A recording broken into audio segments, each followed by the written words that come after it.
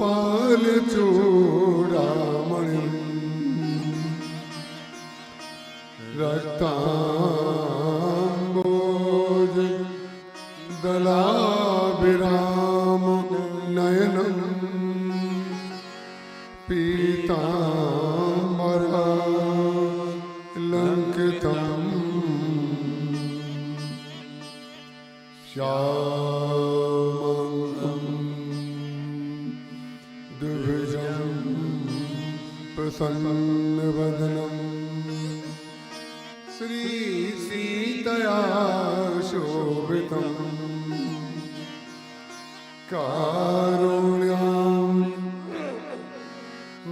कारुण्यामृतसागरं प्रियगणे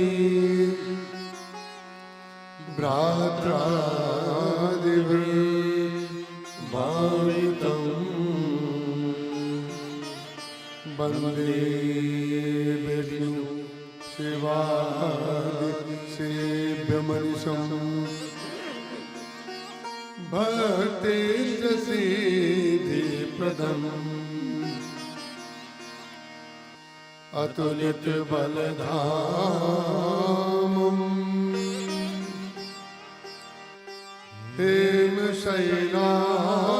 हेमशैलावदेहं दनुजवनकृशानुं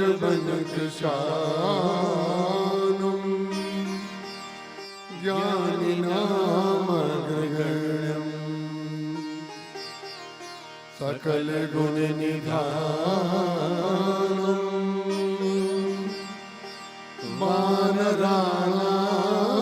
वानराणामधीशं रघुपति प्रिय भक्तं बात जातं नमामि गिरा अर्थ जल बीच सम कहियत भिन्न न भिन्न बंदौ सीता राम पद जिन्हि परम प्रिय खिन्न जनक सुता जग जननी जानकी अतिशय प्रिय करुणा निधान की ताके युग पद कमल मनामो जासु कृपा निर्मल मति पाओ। श्री गुरु चरण सरोज रज निज मन मुकुर सुधारी बरनो रघुवर विमल जस जो दायक फलचार हृदय विराजत राम सिय और दास हनुमान ऐसे श्री गुरुदेव को बारंबार प्रणाम। बोलिए सियावर रामचंद्र भगवान की जय। उमापति महादेव की जय। पवन सुत हनुमान की जय। गुरुदेव भगवान की जय। गंगा मैया की जय, नर्मदा मैया की जय। जय जय सीताराम।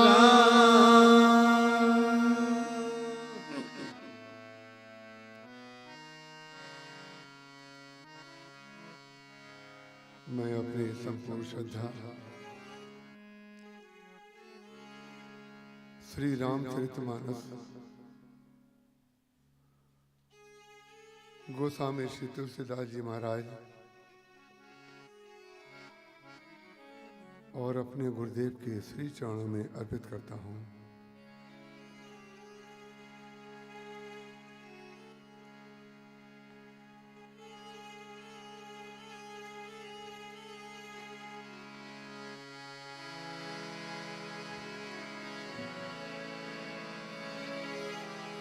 जानि सुअवसर सिय तब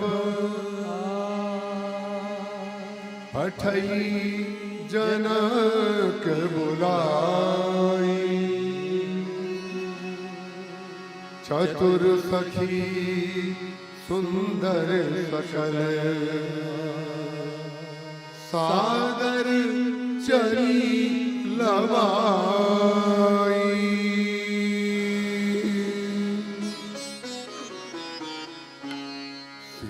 शोभाने जाए बखानी जगदम्बिका रूप गुण गानी। उपमा सकल मोहिल गुलाबी प्राकृत नारी अंग अनुरागी। सिय बरनीते उपमा दे कभी कहाई अजस को ले। जो पट करिए पिय समसिया रग अति जुबती का कमनिया। गिरा मुखर तन अरथ भवानी रति अति दुखित अतनुपति जानी। शिवारुणी बंधु प्रिय जे कहिए रमा सम की बहरे।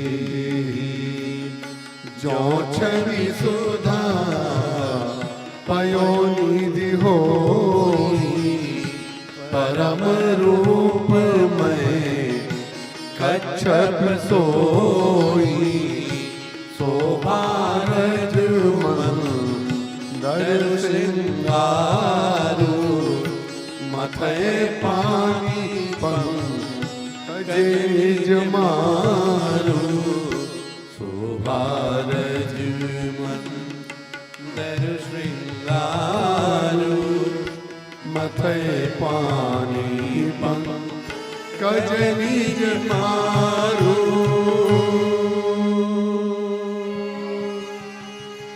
एहि विधि उपजय लक्ष्य जब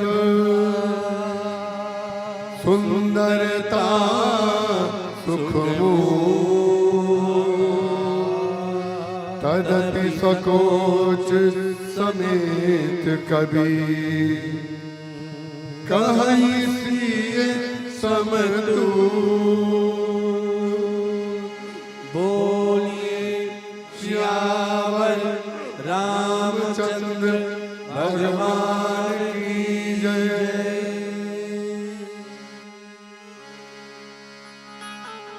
हरि अनंत हरि कथा अनंता कहीं सुनहि बहु विधि सब संता।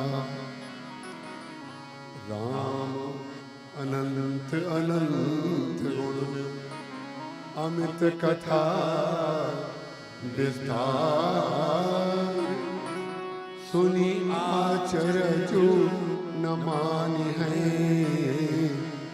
जिनके विमल विचार, जिनके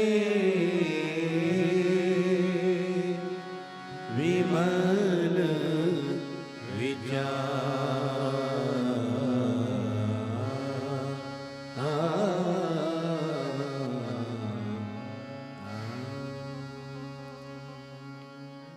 अनंत करुणामय भगवान श्री रामचंद्र और अनंत कृपामयी वात्सल्यमयी माँ श्री किशोरी जी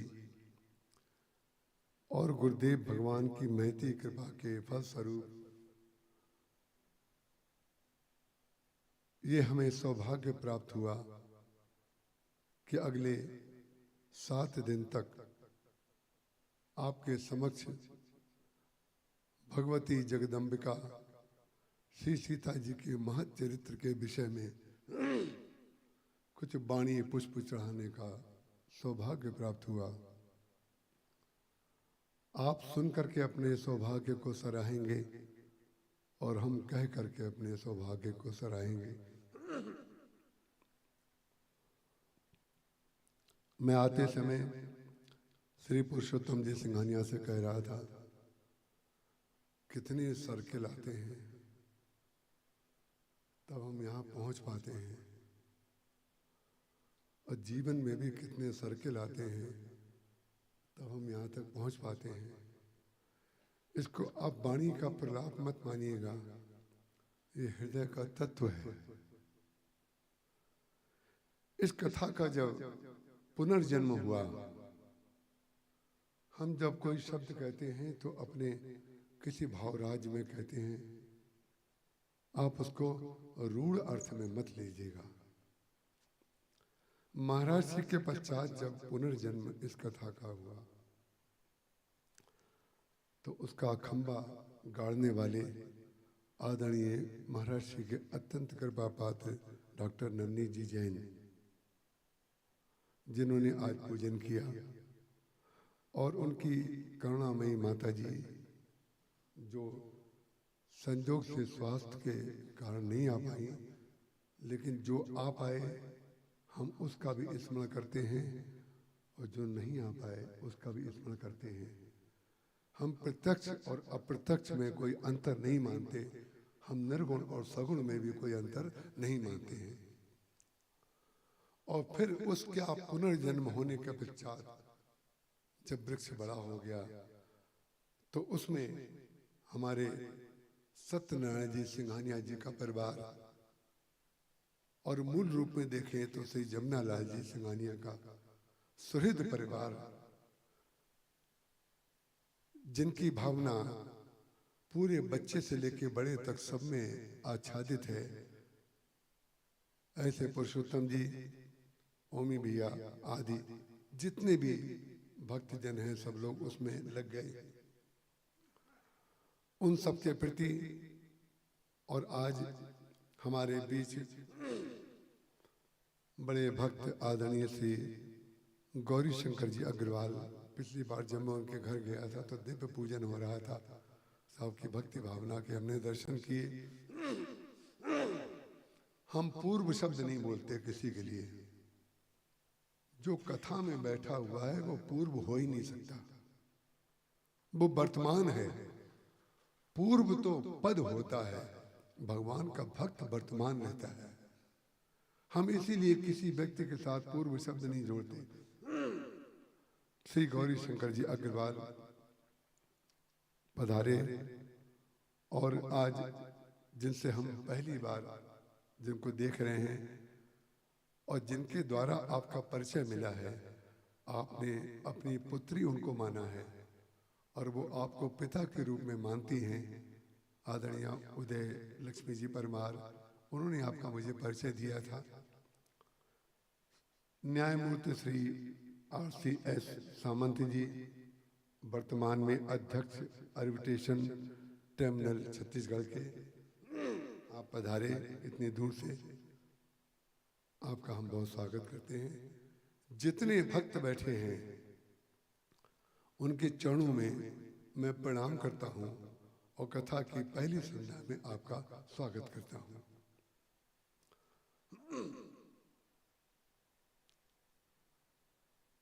जनक सुता जग जननी जानकी अतिशय प्रिय करुणा निधान की। 3 से 4 महीने पूर्व पहले चिरंजीव साकेत ने मुझे टेलीफोन पर, बहुत दिन से साकेत मुझसे कह रहा है कि नौदा भक्ति पे आप एक पुस्तक लिख दीजिए, मैं छपवाना चाहता हूँ। हम नहीं लिख पाए क्योंकि हम बहुत अपने ढंग से व्यस्त रहते हैं, लेकिन व्यस्त रहते हुए भी अस्त व्यस्त नहीं रहते हैं। उसका कारण क्या है? अस्त व्यस्त वो रहता है जो जिसका लक्ष्य निश्चित ना हो, वो व्यक्ति अस्त व्यस्त होता है। और व्यस्त व्यक्ति इसलिए रहता है कि उसका लक्ष्य निश्चित है, उसको पाने के लिए वो चलता है, तो इसलिए उसमें व्यस्त रहता है। तो उसने पकड़ लिया, उसने सोचा कि लिखेंगे तो नहीं तो कम से कम बुलवा लें। तो सीता जी के प्रति जो उसकी भक्ति है, क्या दिव्य श्रृंगार करता है अपने ठाकुर जी का और किशोरी जी का। उसने कहा सीता जी के चरित्र पर प्रवचन हो जाए तो भाई हमें तो जो कहा जाएगा हम वो कर देंगे। तो किशोरी जी ने कृपा करके हमें बैठा दिया कहने के लिए।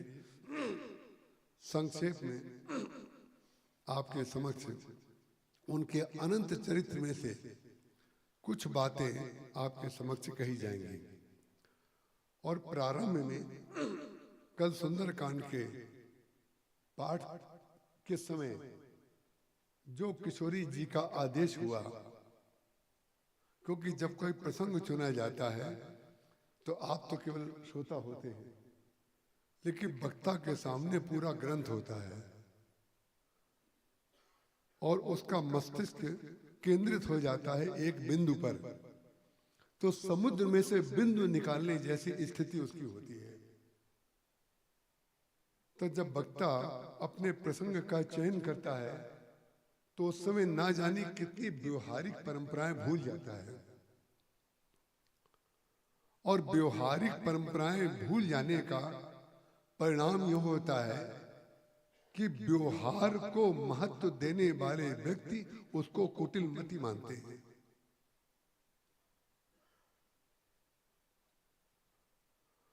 और यह कह करके उसको कलंकित करते हैं, उसको प्रदूषित करते हैं कि इसने जानबूझ करके मेरे साथ ये व्यवहार किया, जबकि वो अपने भावराज में होता है। एक कागज पर नाम लिखवाने के लिए कार में 5 बार मैंने कहा है, क्योंकि मैं जब यहां बैठता हूं तो मुझे याद नहीं रहता है। सामने बैठे हुए सब मुझे श्रोता दिखाई देते हैं, कौन व्यक्ति क्या है वो दिखाई नहीं देता है।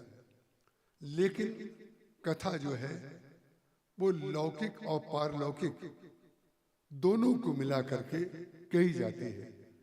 उसका लोक पक्ष भी बताया जाता है, उसका वेद पक्ष भी बताया जाता है। ये बात हमने इसलिए कह दी कि हम सीता जी के चरित्र को आधार बना करके कथा को जहां से प्रारंभ करेंगे उसको लेकर के आपके मन में संकल्प विकल्प ना आए कि बात तो सीता जी के चरित्र की हो रही है और कथा कहां से शुरू हो रही है। इसलिए हमने स्पष्टीकरण आपके समक्ष कर दिया। जनक सुता, अब क्रम भंग जिसे कहते हैं ना, जो मैंने कहा कि जब भाव राज्य में कोई वक्ता या लेखक समाधि स्थिति में गोस्वामी तुलसीदास जी महाराज ने जब श्री सीता जी की और रामचरितमानस की, सीता जी के चरित्र की, रामचरितमानस की रचना की, तो क्रम भंग देखिए आप।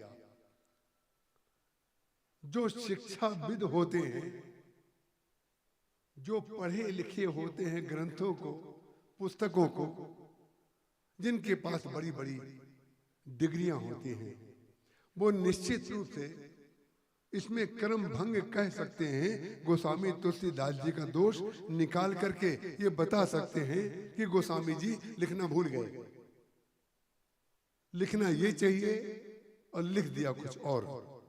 क्या? जब किसी कन्या का जन्म होता है तो उसका नाम पुत्री होता है,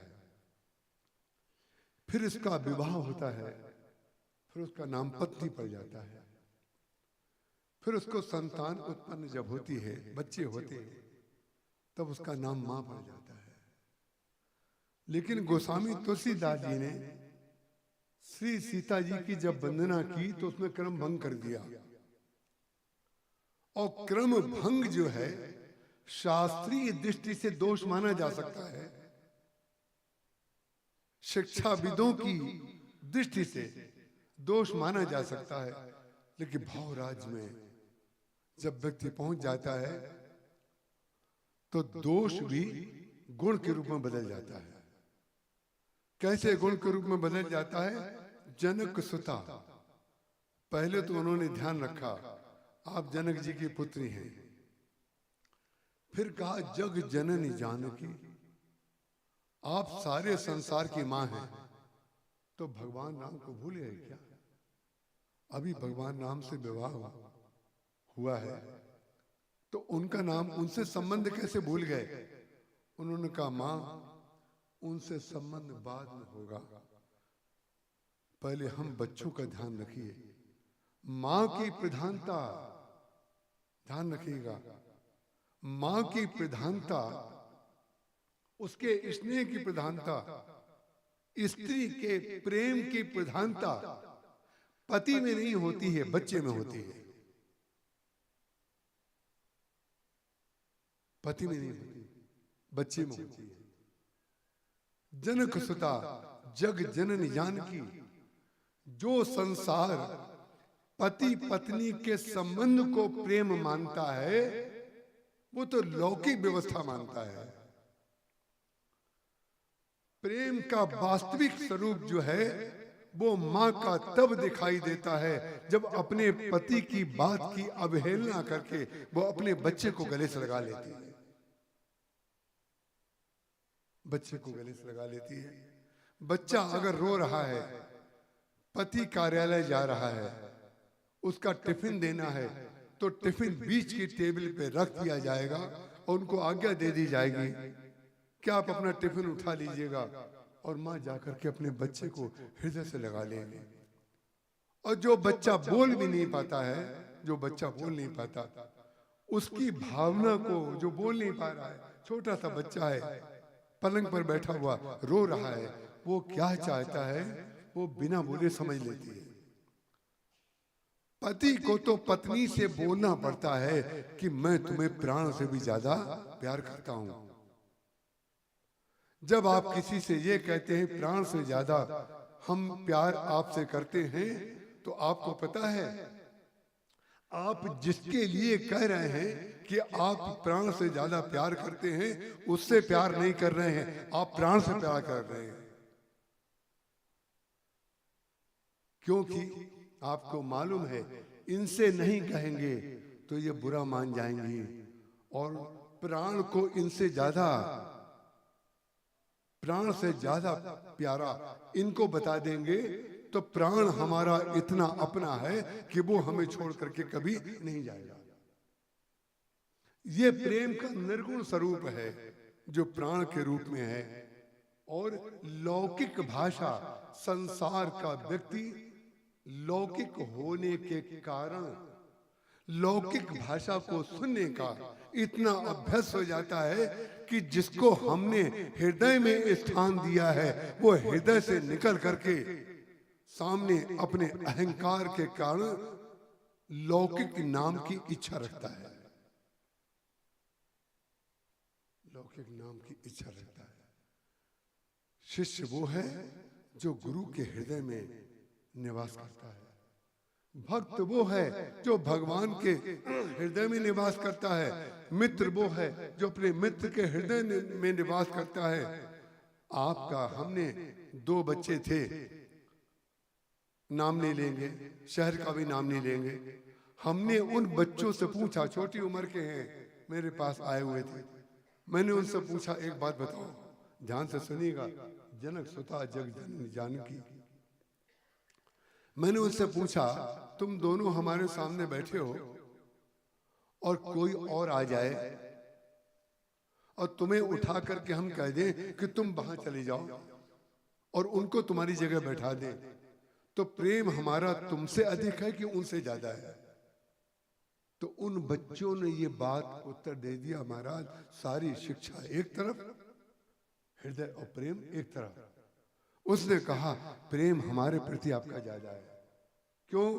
बोले आपने हमारे ऊपर इतना अधिकार माना कि आपने उठा करके हमें दूसरी जगह कर दिया, और वो केवल आदरणीय थे, जिनके आदरणीय व्यक्ति को इतना आदर देना चाहिए, वो आएंगे और चले जाएंगे। हम पहले भी थे, अभी भी हैं और भविष्य में भी रहेंगे। बच्चों ने उत्तर दे दिया, बच्चों ने। तो जो इतने बड़े हो गए हैं, सारा शिष्य समुदाय जिनको बड़ा मान चुका है, प्रणाम करता है, उनकी मानसिक दीनता अगर इतनी है जो ये मानते हैं हमें बड़ा सिद्ध नहीं किया गया, तो आपने अपने आप को छोटा सिद्ध कर दिया। जो बड़ा सिद्ध होने की इच्छा रखता है वो अपने को छोटा सिद्ध कर देता है, और जो अपने आप को छोटा सिद्ध कर देता है वो बड़ा अपने आप हो जाता है। जब आप किसी के लिए अपनी कुर्सी छोड़ देते हैं कि आप आइए, तो बड़ा वो तो है, लेकिन वो तात्कालिक बड़ा है, आप सार्वकालिक बड़े हैं।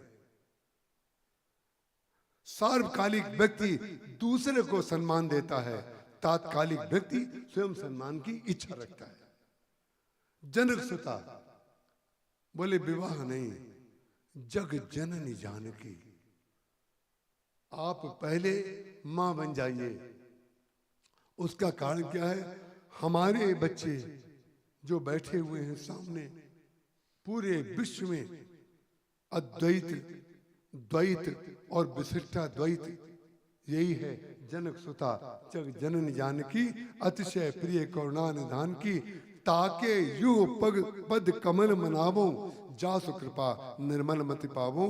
बोले जग जननी जानकी आप पहले हैं, आपकी विशेषता मां बना है, आप मां अधिक हैं, अतिशय प्रिय करुणा निधान की, ये तो आपका लौकिक स्वरूप है।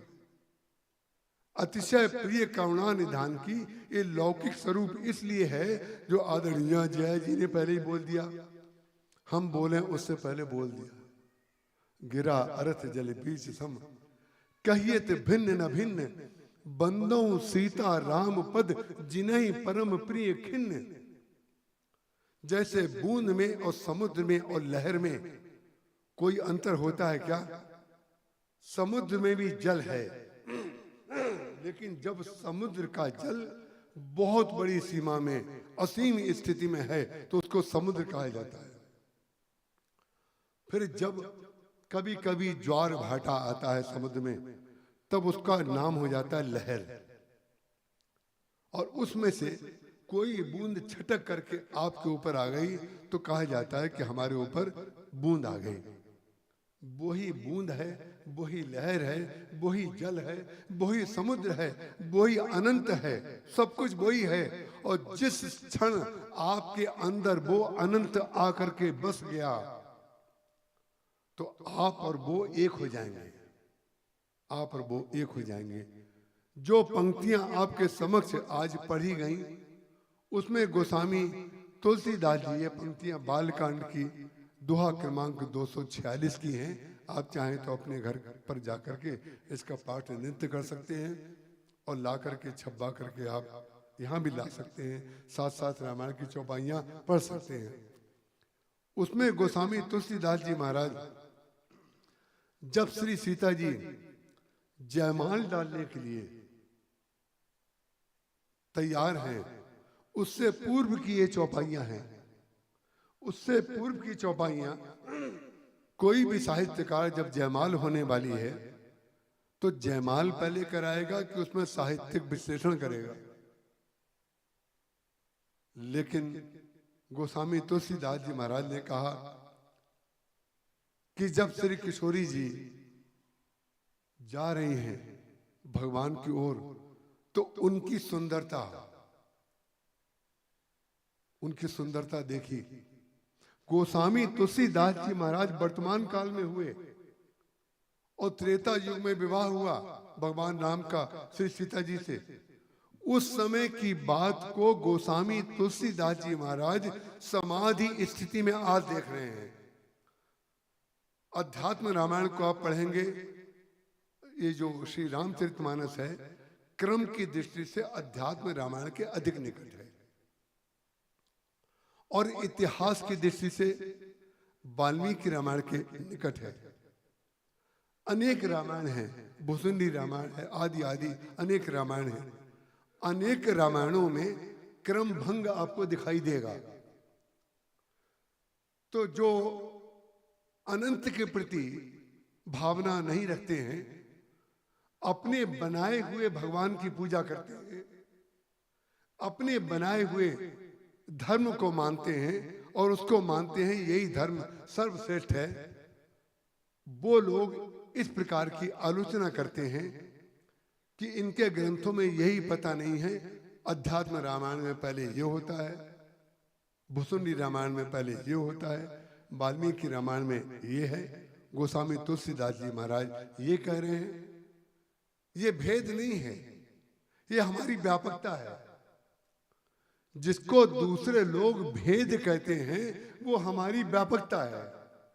व्यापकता का तात्पर्य जिसने जिस दृष्टि से जिस काल में, जैसे जिसको वर्षा ऋतु कहते हैं, जिसको शरद ऋतु कहते हैं, जिसको ग्रीष्म ऋतु कहते हैं, यदि कोई व्यक्ति कागज पर कलम लेकर के बैठे कि किस तारीख से ग्रीष्म ऋतु शुरू हो रही है और 4 साल तक उस कैलेंडर का वो उपयोग करे कि इस तारीख से शुरू हुई, आज कैसा मौसम हुआ, आज कितने डिग्री सर्दी गर्मी या कितनी बरसात सेंटीमीटर हुई, इसको लिखे, रिकॉर्ड बना ले, तो हर वर्ष का जो रिकॉर्ड होगा वो अलग अलग होगा। कभी पहले दिन सर्दी ज्यादा हो जाएगी, कभी 1 महीना आगे होगी, कभी बरसात पहले ज्यादा होगी बाद में कम होगी, कभी ना पहले ज्यादा होगी ना बाद में ज्यादा होगी, बीच में ज्यादा होगी। उसका कारण क्या है? ये प्रकृति है। ये प्रकृति आपके अनुसार नहीं चलेगी। ये जो प्रकृति का स्वामी है, उद्भव स्थिति संहार कारणीम क्लेश हारीम सर्वश्रेयस्करीम सीताम न तो हम राम वल्लभाम। ये राम वल्लभा है जो उद्भव भी करती हैं, स्थित भी रहती हैं और संहार भी करती हैं। तो संहार जब नाम लिया गया तो उसको संहार शब्द जो लोग ग्रंथ में पढ़ेंगे, शिक्षा ग्रहण करेंगे, तो संहार का तात्पर्य विनाश, वो उसको विनाश मानते हैं। लेकिन हमारी व्यापकता में संहार को उपसंहार कहते हैं। उसमें उपसर्ग आ जाता है, बोले उपसंहार है। जैसे आज कथा प्रारंभ हुई, ये उद्भव है। बीच में जो 5 दिन होंगे वो स्थित होंगे और 7वां दिन जो होगा वो उपसंहार होगा। ऐसे उद्भव स्थिति संहार कारणीम क्लेश हारणीम, ये सारे क्लेश जितने हैं हमारे जीवन के, सबको हरण जो है श्री सीता जी करती हैं। सर्वश्रेयस्करीम सीताम न तो हम राम वल्लभाम। ये क्यों कर पाती हैं? क्यों कर पाती हैं? क्योंकि राम की वल्लभा है। राम उनसे बहुत प्रेम करते हैं। जब मनु और शत्रुपा के रूप में मनु जी भगवान के दर्शन की, उनके अवतार की प्रार्थना के लिए कि हम आपको अपने घर में जन्म लेते देख ले, आप हमारे पुत्र बन जाएं, ये भावना से वो तपस्या कर रहे थे। तो उस समय भगवान राम जब अवतरित हुए, पहले ब्रह्मा जी आए, शंकर जी आए, विष्णु आए, उन्होंने कहा हमें ये रूप नहीं चाहिए आपका, तो कौन सा रूप चाहिए? फिर राम के रूप में आए भगवान। ब्रह्मा विष्णु शंकर में भी उद्भव स्थिति संहार है। जो श्री सीता जी के लिए कहा गया है उद्भव स्थिति संहार कारणी, वही ब्रह्मा विष्णु महेश के लिए है। ब्रह्मा जी उद्भव करते हैं, लेकिन जो ब्रह्मा जी करते हैं उद्भव, वो कौन सा उद्भव है उसको शास्त्रीय भाषा में प्राकृत उद्भव कहेंगे। खूब ध्यान से सुनिएगा, इसको ऐसा मत समझ लीजिएगा हम ब्रह्मा जी की बात को प्राकृत कह रहे हैं, इससे ब्रह्मा जी का हम कोई डिग्री कम नहीं कर रहे हैं, अपमान नहीं कर रहे हैं, क्योंकि प्रसंग इतना क्लिष्ट है, इसलिए समझाना तो बताना तो पड़ेगा। बोले ब्रह्मा विष्णु महेश में भी वही उद्भव स्थित संहार है। ब्रह्मा जी सृष्टि का उद्भव करते हैं और भगवान विष्णु स्थित रहते हैं, पालन करते हैं, और शंकर जी अपना तीसरा नेत्र खोल करके संहार कर देते हैं। क्यों कर देते हैं संहार? क्योंकि उद्भव हो ही नहीं सकता अगर संहार ना हो, सूर्य उदय हो ही नहीं सकता अगर अस्त ना हो, नए पत्ते आ ही नहीं सकते अगर पतझड़ ना हो, जन्म हो ही नहीं सकता यदि मृत्यु ना हो। तो जिसको हम लोग संहार समझते हैं वो संहार ना हो करके वो उद्भव का प्रयोजन है, उद्भव का प्रयोजन। बोले ब्रह्मा विष्णु महेश भी वही करते हैं और श्री सीता जी भी वही कहते हैं। तो जब भगवान राम अवतरित हुए तो उनके बाईं ओर श्री सीता जी भी खड़ी थी। तो मनु जी ने कहा, हमने महाराज आपकी आराधना की थी, आप ये किनको साथ में लेकर आए? हमने आराधना तो आपकी की थी, क्या आप दर्शन दीजिए, आप साथ में इनको कहां से लेके आए? उसका कारण क्या है? पुरुष के साथ जब स्त्री आ जाए तो ये प्रश्न आए बगैर नहीं रहता कि ये कौन है। जिस पुरुष को आप ना जानते हो या पुरुष को जानते हो स्त्री को ना जानते हो तो आप पूछे बगैर नहीं रहेंगे, क्योंकि कि भाई ये कौन है। कुछ लोग पूछते हैं, कुछ लोग नहीं पूछते हैं। अब इसमें व्यवहारिक पुट क्या है? व्यवहारिक पुट हमारे महाराज श्री भोपाल में आदरणीय श्री गौरीलाल जी शुक्ल थे, डिप्टी कलेक्टर, बड़े विज्ञ व्यक्ति, बड़े भक्त। उन्होंने महाराष्ट्र का प्रवचन की श्रृंखला भोपाल में शुरू की थी। एक बार वो अमेरिका गए, लौट करके आए, उन्होंने कुछ संस्मरण सुनाए आदि आदि। फिर कुछ बातें हो रही थी, उस समय कुछ बच्चे बैठे हुए थे। तो महाराज जी ने, किसी बच्चे ने कुछ प्रश्न किया, उस प्रश्न के उत्तर में महाराज जी ने एक मर्यादित वाक्य का प्रयोग किया। महाराज जी ने कहा, जिस प्रश्न का उत्तर देने में किसी को संकोच हो वो प्रश्न कभी नहीं करना चाहिए। ध्यान रखिएगा, इस बात को गांठ में बांध लीजिएगा। और जो लोग गांठ में नहीं बांधते हैं वो दूसरे को दुख बाद में देते हैं, अपने को दुखी पहले कर लेते हैं। उसका कारण क्या है? ये शास्त्रीय भी समस्या है और ये लौकिक भी समस्या है। तुरंत मनु जी के मन में आया, आपके साथ महाराज ये कौन है? तो उन्होंने कहा आदि शक्ति। बोले जब मेरे सामने कोई आएगा और मेरे साथ कोई आएगा तो मैं तो सोच समझ के ही लाऊंगा ना, क्योंकि वो चाहते क्या थे? वो चाहते थे कि मेरा जब पुनर्जन्म हो तो आपका भी पुनर्जन्म हो। भक्त जब अपना पुनर्जन्म मांगता है तो भगवान का भी पुनर्जन्म मांगता है। बोले आप मेरे घर में पुत्र के रूप में पैदा हो, तो दशरथ जी महाराज जो हैं वो मनु का पुनर्जन्म है। पुनर्जन्म की कथा के संदर्भ में भी मैंने कही, तत्व तो एक ही है, कथा का पुनर्जन्म क्या होता है, लेकिन भाषा में तो बताया जाएगा। बोले आदि शक्ति, ये सीता जी जो है आदि शक्ति हैं।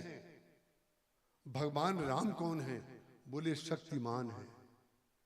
शक्तिमान तब कुछ कर पाएगा, कुछ भी कार्य आपको करना हो तो आपको तीन वस्तुओं की आवश्यकता होती है।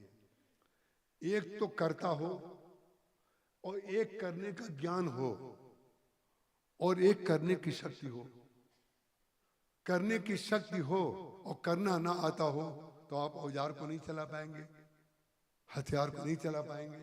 डॉक्टर भी सामने है या कोई भी व्यक्ति जो जिस कार्य में लगा हो और अगर करना नहीं आता है तो आप कार्य को नहीं कर पाएंगे। इसी प्रकार से बोले आदि शक्ति जय जग उपजाया। ये सारा संसार जो है इन्हीं ने पैदा किया है। आदि शक्ति जय जग उपजाया सो अवतरी।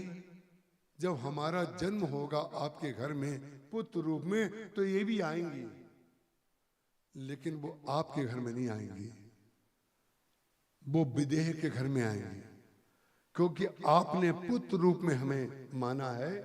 ये विदेह है। श्री सीता जी जब भी होंगी तो विदेही ही होंगी। वंदे विदेह तनया पद पुंडरीकम कई सौर सौरभ समाहृत योग चित्तम हंतुम त्रिताप मनिषम मुनि हंस सेव्यम सन्मान साल परिपीत पराग पुंजम। वंदे विदेह तनया, उनकी वंदना की गई। वंदे विदेह तनया, जो विदेह की पुत्री हैं उन श्री सीता जी के चरण कमलों की मैं वंदना करता हूं। वंदे विदेह तनया पद पुंडरीकम। और फिर सीधे लिखने वाला क्या बोल रहा है? कई सौर सौरभ, जो जिनकी किशोरावस्था का जो सौंदर्य है। अब देखिए जो शरीरधारी हैं उनको सीधे लगेगा अरे श्री सीता जी के किशोर का वर्णन कर रहा है, एक कैसा लेखक है। श्री सीता जी के सौंदर्य का, अरे गोस्वामी जी भी उनकी सुंदरता का वर्णन करते हैं। जो चौपाइयां आपके सामने आज हमने पढ़ी, अभी हम आपको बताएंगे उसमें वो क्या क्या कहते हैं। कई सौर सौरभ समाहृत योग चित्तम। प्राकृत नारी का सौंदर्य कोई देख लेगा तो उसके मन में विकृति आए बगैर नहीं रहेगी। वो बोले या ना बोले ये वो जाने कि कितना विवेक है उसके अंदर, लेकिन एक बार देख करके सहज रूप से आकर्षण और विकर्षण जो शब्द बने हैं वो इसीलिए बने हैं। जो विपरीत लिंग होता है, विपरीत लिंग स्त्री और पुरुष या आदि आदि लाल और काला रंगों में भी विपरीत के बगैर सृष्टि बनी नहीं सकती। विपरीत मिलेंगे तभी तो सृष्टि बनेगी। ये भगवान की माया है। कई सौर सौरभ समाहित योग चित्तम। बोले होता क्या है, संसार के लोग जिस सौंदर्य को देख करके विमोहित हो जाते हैं, सम्मोहित हो जाते हैं, भक्त लोगों को उसी सौंदर्य को देख करके समाधि लग जाती है। बस यहीं पर आकर के पता चलता है महाराज कि सौंदर्य की कोई भी व्याख्या, कोई भी चर्चा किसी के संदर्भ में करने से पहले 1000 बार सोच लेना चाहिए कि हम किसकी बात कर रहे हैं, किसकी बात कर रहे हैं, किसके संदर्भ में कर रहे हैं। होता यह है अधिकांश बार व्यक्ति जो उसकी मनस्थिति होती है वही मनस्थिति संतों के ऊपर लाद देता है, जो उसकी मनस्थिति होती है वही भगवान के ऊपर भी लाद देता है। वंदे विदेह तनया पद पुंडरीकम कई सौर सौरभ समाहित योग चित्तम। जो भक्त लोग हैं महाराज कर शुभ अभिषेखा। महाराज कर शुभ अभिषेखा सुनत लहाई नर बिरति विवेका। सुनत लहाई नर बिरति विवेका।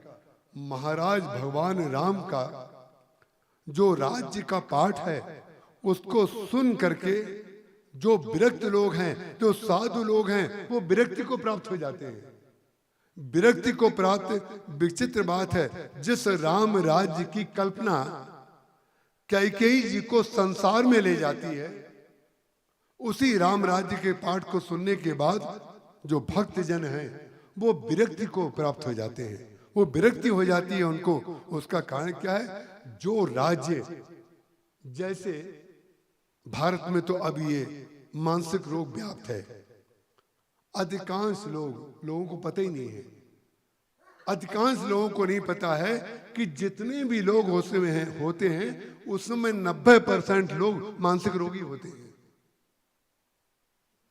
बस अंतर इतना है कि कुछ लोगों को पता होता है कि हमारी ये समस्या है, कुछ लोगों को दूसरों को पता होता है कि इनकी ये समस्या है। और जिसको ये पता चल जाए कि हमारा ये मानस रोग है, उसी दिन वो मानस रोग से मुक्त हो जाएगा। विचित्र बात है, मानस रोग क्या है? मानस रोग मान्यता है। आपने किसी के बारे में कोई मान्यता बना ली, ये मानसिक रोग है। वो ऐसा है कि नहीं, उसके जीवन में ये है कि नहीं, ये वो जाने, उसका काम जाने। लेकिन आपने तो बना ली, तो परिणाम क्या हुआ? आप उसके बारे में, संसार के बारे में जो जो सोचेंगे, जो जो करेंगे, वो आपका मानसिक रोग होगा, उसका नहीं होगा। तो हम लोग अधिकांश निर्णय, अधिकांश बातें जो संसार के बारे में कहते हैं, आजकल तो वाणी का उपयोग इतना उच्छृंखल रूप में होता है। पहले का जो हमारा जो बचपना कम से कम देखा हुआ है, उसमें वाणी का प्रलाप हमने इस तरह का नहीं देखा था। आजकल वाणी का उपयोग जिस तरह, जो आदरणीय कुर्सियां हैं भाई,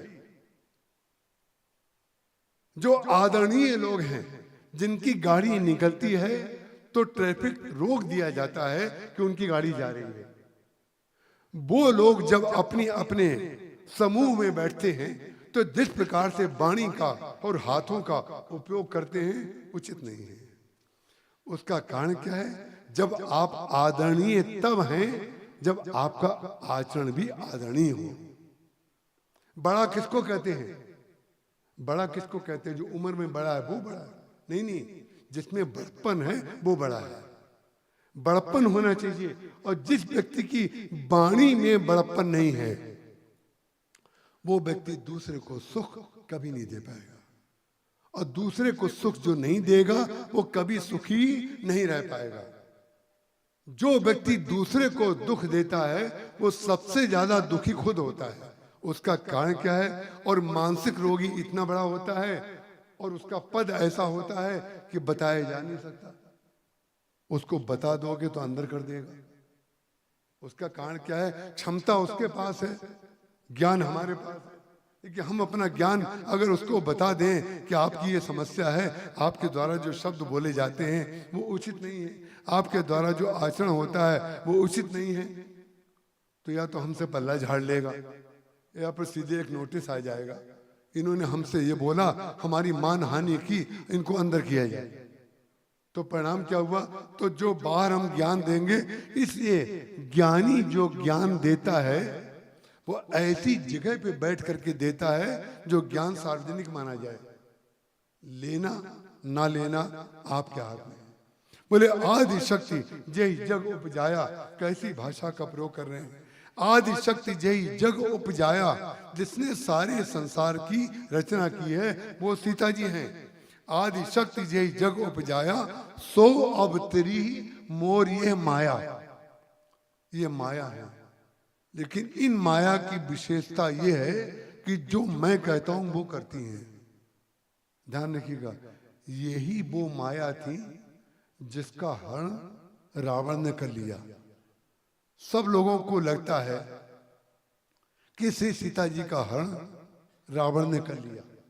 श्री सीता जी का हरण रावण ने किया, लेकिन श्री सीता जी का हरण रावण ने किया जिन भगवान ने श्री सीता जी का मूल रूप अग्नि में स्थापित कर दिया और माइक रूप बाहर कर दिया। श्री सीता जी का हरण रावण क्या करेगा? रावण में इतनी शक्ति है क्या? अरे भगवान की इच्छा के बगैर रावण कोई हरण कर सकता है क्या? सोई अवतरी मोर ये माया, हमारी ये माया शक्ति है, जो हम चाहते हैं वही करती हैं। जो पति चाहे, जो ईश्वर चाहे, जो गुरु चाहे वो आप करें तो आपके अंदर कर्तृत्व तो नहीं आएगा। और जो आप चाहें वो करें और जो बड़ा चाहे वो आप ना करें, तो कर्तृत्व का अभिमान और कर्तृत्व का जो भोक्तृत्व है वो आपके जीवन में आए बगैर नहीं रहेगा। संसार आज उस गरल में डूबा पड़ा है। व्यक्ति को पता ही नहीं है कि विचित्र बात है, नारी स्वातंत्र की बात इतने जोर शोर से कही जाती है, नारी को समान अधिकार मिले, ये बात कितनी जोर शोर से कही जाती है। एक बात बताइए, क्या हम में ये शक्ति है कि हम आपके सामने बैठ करके ये कहें कि ये गलत नारे हैं? नहीं, नारे बिल्कुल सही हैं, लेकिन नारे करने की वृत्ति, नारे लगाने वालों की वृत्ति नारे की है, वास्तविक नहीं है। उसका कारण क्या है? आप अपने घर में जो विभाजन करते हैं, वो विभाजन उम्र के साथ, छोटा बच्चा जहां सोता है, जब वो बड़ा हो जाता है तो आप उसके सोने की व्यवस्था अलग करते हैं कि नहीं? जिसको गले लगा के सोते थे, वो बच्चा बड़ा हो जाए तो भी गले लगा करके सो? नहीं नहीं, ये लोक और वेद की मर्यादा है भाई, लोक और वेद की मर्यादा है। आपके नारे लगाने से क्या होता है? आप नारे लगाते रहिए, आप अपनी बातें करते रहिए अपने ढंग से, लेकिन जो शास्त्र है, जो वेद है, वो अपने ढंग से, उसने जो कहा है सत्य था, सत्य है और सत्य रहेगा। आपकी बातें ना पहले थी, ना अब हैं, ना भविष्य में रहेंगी। आपकी बातें नारा कहलाएंगी, नारा। और भगवान ने रामचरितमानस में किसी वेद में कोई नारा नहीं लगाया गया। नारा लगाने की आवश्यकता तब पड़ती है जब ग्रंथ ना हो, जब भगवान ना हो, हमारा गुरु सामने ना हो, हमारा बड़ा हमें बताने वाला ना हो। नारा नहीं, बोले आदि शक्ति की, अरे भाई हम भी किसी के पुत्र हैं, हम भी किसी के भाई हैं, हमारे भी कोई संबंध है। और आप लोगों से कौन व्यक्ति ऐसा है, कोई एक व्यक्ति हाथ उठा करके अगर बता सके, इसमें अनेक लोग हमारे जानकार वाले हैं, कि हमने सबसे अलग अलग प्रकार का संबंध नहीं माना है। उसका कारण क्या है? जिस व्यक्ति की जो स्थिति है उसके अनुसार उसका सम्मान करना, उसका नाम लेना, उससे पूछना, कभी उसका टेलीफोन सुनना, कभी उसको टेलीफोन करना। ये जो भेद है ये अभेद है। उसका कारण क्या है? जब श्री सीता जी भगवान राम के साथ वन में चल रही हैं, तो नारी के बराबर का नारा भगवान राम ने तो नहीं लगाया। भगवान राम आगे आगे चल रहे हैं, आगे आगे। कैसे? बोले आगे राम लखन पुनि पाछे, तापस बेश विराजत काछे, उभय बीच सिय सोहत कैसी, ब्रह्म जीव बिच माया जैसे। बोले माया शक्ति जो उनके द्वारा सारा कार्य करती है, वो भगवान राम के पीछे चल रही है। उसका कारण क्या है? आप ध्यान से सुन लीजिएगा। स्वतंत्रता जो है परतंत्रता के कवच में रहती है, तभी स्वतंत्र रह पाती है। ये ध्यान रखिएगा। जो स्वतंत्रता परतंत्रता को स्वीकार नहीं करती है, वो उच्छृंखल हो जाती है। जो बच्चा अपने माता पिता का नियंत्रण नहीं मानेगा, वो संसार में किसी का नियंत्रण नहीं मान सकता।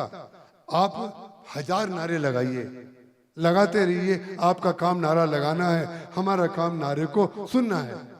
लेकिन ध्यान रखिएगा, आगे पीछे का भेद होता था, जथा जोग पीड़न बैठाए पुनि जीवनार भई बहु माती। सब लोग हमारे यहाँ प्रार्थना में पढ़ते हैं, जनक जैसे ज्ञानी ने सबको जब जीवनार हुई तो स्पष्ट लिखा हुआ है, जथा जोग पीड़न बैठाए। जो जिस योग्य था उसको इस स्थान पर बैठाया गया। इसका तात्पर्य क्या है? सब लोग अयोग्य थे क्या? बाकी लोग? नहीं नहीं, अयोग्य वो व्यक्ति है जो अपने को योग्य मानता है और दूसरे को अयोग्य मानता है। जो ज्ञानी है, जो तत्वज्ञ है, वो यही ज्ञान उसका है कि अरे भाई, पद का, व्यक्तित्व का, शिक्षा का, सबका सम्मान होता है। उस व्यक्ति को वो जगह दी जानी चाहिए। ये सामाजिक मर्यादा है और यही वैदिक मर्यादा है। यही अद्वैत है, यही द्वैत है, यही विशिष्टा द्वैत है। इसलिए जब गोस्वामी तुलसीदास जी महाराज श्री सीता जी के सौंदर्य का वर्णन लिखने लगे, जो चौपाइयां आज आपके सामने कही, मैं अपने प्रवचन में हमेशा आपको शायद एक दो बार कभी कहा हो कि पहले दिन का जो प्रवचन होता है वो फाउंडेशन होती है, वो नींव होती है, जिसके ऊपर दूसरे भवन बनाए जाते हैं, कमरे बनाए जाते हैं या तल्ले बनाए जाते हैं। तो पहले दिन सारी बातों को थोड़ा थोड़ा थोड़ा थोड़ा करके उसमें नींव में डाला जाता, मजबूत कर दी जाती है, फिर उसके बाद उसके ऊपर भवन का निर्माण किया जाता है। गोस्वामी तुलसीदास जी महाराज ने श्री सीता जी का सौंदर्य देखा। अब श्री सीता जी जब सौंदर्य देखेंगे तो जैसे आप किसी किसी के लिए कहते हैं कि आपका मुख तो बिल्कुल चंद्रमा की तरह है, आप तो बिल्कुल ऐसे लगते हैं, या आप ऐसी लगती हैं, आदि आदि लोग एक दूसरे की प्रशंसा के लिए कहते हैं। गोस्वामी तुलसीदास जी का मन हुआ कि हम कोई उपमा दें, और जब आप उपमा देते हैं तो विचित्र बात है, उपमा हो जाती है बड़ी और उपमेय हो जाता है छोटा। उपमेय हो जाता है छोटा जब आप किसी से ये कहते हैं, जाने अनजाने में ये गलती लोग करते रहते हैं कि आपका मुख चंद्रमा की तरह सुंदर है, तो आपने उसको सुंदर नहीं कहा है, आपने चंद्रमा की सुंदरता को स्थापित किया है कि चंद्रमा ज्यादा सुंदर है और आप प्राकृत हैं, और वो तत्व है, वो प्राकृत नहीं है। उसका कारण क्या है? जब हम किसी की प्रशंसा दूसरे की तुलना में करते हैं तो हमेशा वही बड़ा होगा। कई बार लोग भजन गाने वाले, गाना गाने वाले दूसरे की कभी कभी इतनी अच्छी नकल करते हैं कि कभी कभी तो उससे भी ज्यादा अच्छा गा देते हैं। लेकिन विचित्र बात है, जो उससे भी अच्छा गाने का की योग्यता रखता है, उस व्यक्ति को यह पता नहीं होता है, हम जब उसकी नकल करते हैं तो लोग याद उसको करते हैं, हमें नहीं करते। इसलिए व्यक्ति को क्या करना चाहिए? बोले जो वो है उसमें भगवान को देखना चाहिए। किसी की नकल मत करिएगा, किसी की नकल करेंगे तो फ्रस्ट्रेशन हो जाएगा या अहंकार हो जाएगा, नहीं कर पाए तो फ्रस्ट्रेट हो जाएंगे, और उससे ज्यादा अच्छा कर लिया तो अहंकार हो जाएगा, हमने आपसे अच्छा करके दिखा दिया, या हम ऐसा नहीं कर पाए। इसलिए जो व्यक्ति को, हर व्यक्ति को, कोई संसार में ऐसा व्यक्ति नहीं है जिसके अंदर कोई खास प्रकार की योग्यता ईश्वर ने ना रखी हो। लेकिन विचित्र बात है, हम अपनी योग्यता को इसलिए नहीं पहचान पाते हैं, हम दूसरे की योग्यता की नकल करते हैं, हम उसकी तरह बनना चाहते हैं। और जब जब आप दूसरे की तरह बनना चाहेंगे तो आप अयोग्य सिद्ध हो जाएंगे। उसका कारण क्या है? ईश्वर को उससे वो कार्य करना था, उसकी योग्यता उन्होंने उसके अंदर डाली। जो डिजाइन बनाने वाला सॉफ्टवेयर है उसमें ग्रामर नहीं होगी, उससे आप ग्रामर करवाना चाहें तो नहीं कर पाएगा। ग्रामर बनाने वाला सॉफ्टवेयर ड्राइंग नहीं कर पाएगा।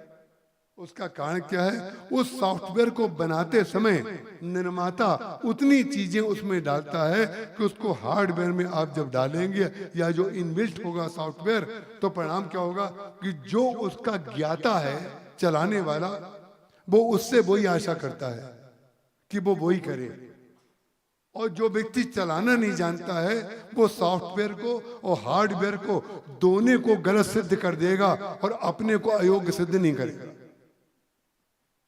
विचित्र बात है, आप उससे जो उसके पास नहीं है आप उससे वो आशा कर रहे हैं तो गलत आप है।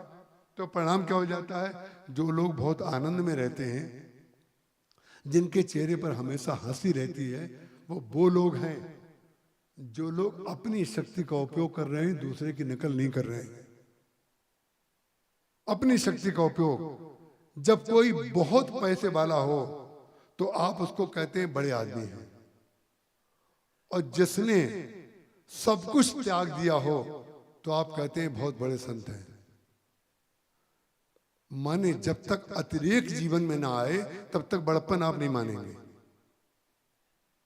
सब कुछ छोड़ दो तो बड़े हो गए, और दुनिया की संपत्ति जितनी है, दूसरों का हक जितना है, उतना अपने घर में रख लो, अपनी तिजोरी में रख लो, बड़े आदमी बन जाओ कि ये बड़े आदमी है। लेकिन विचित्र बात है, बड़े की परिभाषा संग्रह और त्याग नहीं है। संग्रह और त्याग बड़प्पन नहीं है। ये तो प्राकृतिक क्रियाएं दिखाई दे रही हैं। एक व्यक्ति ने छुआ नहीं और एक व्यक्ति ने किसी को दिया नहीं, परिणाम क्या हुआ? दोनों बड़े कहलाए। ये कौन कहता है? जो प्राकृत लक्षण को मानता है, प्राकृत भाषा को जानता है, प्राकृत व्यक्ति को जानता है, वो उसको बड़ा कहता है। लेकिन विचित्र बात है, बड़प्पन मालूम है क्या है? बड़ा कौन है? सुखी कौन है? आनंद में कौन है? शांत कौन है? अपने जीवन में शांत कौन है? मालूम है कौन है? जो संतोषी है वो बड़ा है। न त्यागी और न भोगी, दोनों जो हैं, उसका कारण क्या है? किसी ने लिखा कि हमारा चित्र कहीं आश्रम में ना रहे। देखिए, हमारा चित्र, कई ऐसे महात्मा हुए हैं जो चित्र नहीं खिंचवाते, लेकिन चित्र नहीं खिंचवाते हैं ये तो उनका गुण है। लेकिन जो कोई चित्र खींच ले उस पर क्रोध इतना करते हैं कि उनको पता नहीं है कि क्रोध भी अवगुण है। क्रोध के द्वैत बुद्धि बिनु, द्वैत के बिनु अज्ञान। महाराज, जो लोग चित्र नहीं खिंचवा रहे हैं उनके शिष्य 20 वर्ष के बाद, 30 वर्ष के बाद उनके नाम का प्रचार करना शुरू कर देते हैं। जो चित्र नहीं खिंचवा रहा था, नाम और रूप से अलग था, उसका कारण क्या है? आप कितना भी त्याग करें, ध्यान रखिएगा, आप कितना भी मूर्ति पूजा का विरोध करें, मंदिर का विरोध करें, लेकिन कहीं ना कहीं अपनी आस्था को बनाए रखने के लिए कोई ना कोई आकार आपको देना पड़ेगा। चाहे मोमबत्ती की लौ को देख करके ध्यान करें, चाहे श्री सीता जी का मुख का ध्यान करके आप ध्यान करें, तो श्री जो मोमबत्ती की लौ में जो सुंदरता दिख रही है, जो आकार दिख रहा है, वो आई कहां से है? आदि शक्ति, वहीं से तो आई है। संसार में कोई भी सौंदर्य, कोई भी विशेषता ऐसी है ही नहीं जो श्री सीता जी के चरण कमलों को स्पर्श किए बगैर ना आई हो। और हम लोगों का विचित्र दुर्भाग्य है कि जो विशेषता होती है और जो कमी होती है हम संसार में आरोपित कर देते हैं, भगवान को याद नहीं करते हैं। जब आप किसी की विशेषता का वर्णन करते हैं उस समय भी आप भगवान से अलग होते हैं, और जिस समय किसी के दोषों का आप वर्णन करते हैं उस समय भी भगवान से अलग होते हैं। जब आप भगवान को किसी में दोष दिखे तो उसका दोष मत मानिए। इस समय भगवान उससे वही करा रहे हैं। मैं कहता हूं पूरी लीला देखिए, पूरी लीला, पूरी लीला अगर पूरी फिल्म नहीं देखेंगे, बीच में उठ करके चले जाएंगे तो आप अपने ढंग का निर्णय करेंगे। और पूरी लीला देखेंगे तो जो कराने वाला है, जो डायरेक्टर है, जो निर्देशक है, जो करा रहा है, जिसने पिक्चर बनाई है, किसी उद्देश्य से, आप उसके उद्देश्य को तब धारण कर पाएंगे जब पूरा देखेंगे। इसका कारण क्या है? मध्य भाग में कुछ मत बोलिए। जब श्री सीता जी के सौंदर्य को देखा तो उन्होंने कहा किससे उपमा दे। अब देखिए, अब इसमें पार्वती जी का भी नाम आ गया, इसमें सरस्वती जी का भी नाम आ गया, इसमें लक्ष्मी जी का भी नाम आ गया। बोले गिरा मुखर। गोस्वामी तुलसीदास जी महाराज कह रहे हैं, और जो कच्चे होंगे, जिन्होंने सत्संग नहीं किया होगा, वो पहले शब्द में तत्व ना देख करके, वो उनके शब्द को देख करके अरे सरस्वती जी की आलोचना कर रहे हैं। अरे भाई, सरस्वती जी की आलोचना गोस्वामी तुलसीदास जी महाराज कैसे करेंगे? जिसने बाणा नाम अर्थ संघा नाम रसा नाम छंद साम अपी मंगला नाम चकरता रहो बंदे बाणी विनायक। जिन सरस्वती जी की रामचरितमानस लिखते समय ही वंदना सबसे पहले की, अरे उनकी आलोचना कोई संसार में करेगा क्या? लेकिन नहीं, ध्यान रखिएगा, जो सरस्वती हैं, जो पार्वती हैं, जो उसमें लक्ष्मी जी हैं, जो भी दिखाई उसमें दे रही हैं, जो पार्वती जी हैं, जो सरस्वती जी हैं, उनके सीता जी की तुलना में जो दोष बता रहे हैं वो दोष नहीं है, वो उनकी परिपूर्णता है। उसका कारण क्या है? उद्भव, स्थिति और संहार। उद्भव, स्थिति, संहार कारणीन। आप मानते हैं कि ब्रह्मा जी उद्भव करते हैं, आप मानते हैं विष्णु जी पालन करते हैं, आप मानते हैं शंकर जी संहार करते हैं, लेकिन आपको पता है ये ब्रह्मा विष्णु शिव के मूल में कौन है? जिस आम को या जिस अमरूद को आप फल मानते हैं उसका बीज उसी के अंदर है, उसको आप बीज कहते हैं। लेकिन बीज में बीज तत्व क्या है? वो तो आकार दिख रहा है बीज का, इसलिए आपने संबोधन देने के लिए उसका नाम बीज डाल लिया। लेकिन बीज में बीज तत्व कौन सा है? बीज तत्व कौन सा है? कोई नहीं बता पाएगा। बीज तो अंदर चला जाता है ना जमीन में, उसमें से कहां से बीज फूटता है, कौन सी चीज फूटती है, क्या क्या प्रक्रिया जमीन में होती है, उसका कारण क्या है? जब फल मिल रहा है तो फल खा लो और बीज को बीज मान लो। उसके ज्यादा रिसर्च करेंगे तो माथा खराब हो जाएगा, कुछ नहीं निकलेगा। उसका कारण क्या है? बीज के अंदर जो बीज तत्व है, ब्रह्मा विष्णु महेश के अंदर जो राम तत्व है, जो निर्गुण निराकार है, जिसको कोई संसार का व्यक्ति और कोई भी पैगंबर आज तक जान नहीं पाया। जो आपको ब्रह्मा विष्णु महेश से दिखाई दे रहे हैं, जो भगवान ब्रह्मा जी हैं, जो विष्णु हैं, जो शिव हैं, तो ब्रह्मा जी जो हैं राम की उद्भव शक्ति है। आदि शक्ति यही जग उपजाया। सब लोग कहते हैं कि ब्रह्मा जी ने सृष्टि को उपजाया, लेकिन गोस्वामी तुलसीदास जी कह रहे हैं आदि शक्ति यही जग उपजाया, सो अवतरी मोर्य माया, उद्भव स्थिति संहार कारणीन। तो ब्रह्मा जी भगवान राम की और श्री सीता जी की उद्भव शक्ति है। भगवान विष्णु जो हैं, जो दिखाई दे रही हैं लक्ष्मी जी, जो दिखाई दे रही हैं सीता जी, उसके पीछे निर्गुण तत्व है। वो सीता नाम है, वो राम नाम है। ये अवतार जब हो गया तो उनका नाम ये इसलिए पड़ गया क्योंकि मूल नाम वही है उनका। और जब ब्रह्मा विष्णु महेश होते हैं, कार्य करते हैं, जैसे कोई मान लीजिए जज हो, कोई कलेक्टर हो, कोई मंत्री हो, अलग अलग नाम पड़ गए, लेकिन उनके कार्य के हिसाब से तो उनके नाम पड़ गए, लेकिन तत्व रूप में तो ईश्वरी है ना सबके अंदर। ये तो किसी कार्य काल के लिए नाम डाल दिए जाते हैं, उनके अधिकार बना दिए जाते हैं, लेकिन तत्वतः जो वो कौन है, तो वो सारे अधिकारी, सारी विधायिका, सारी न्यायपालिका, सारी कार्यपालिका के अंदर जो तत्व है वो तो ईश्वर तत्व है।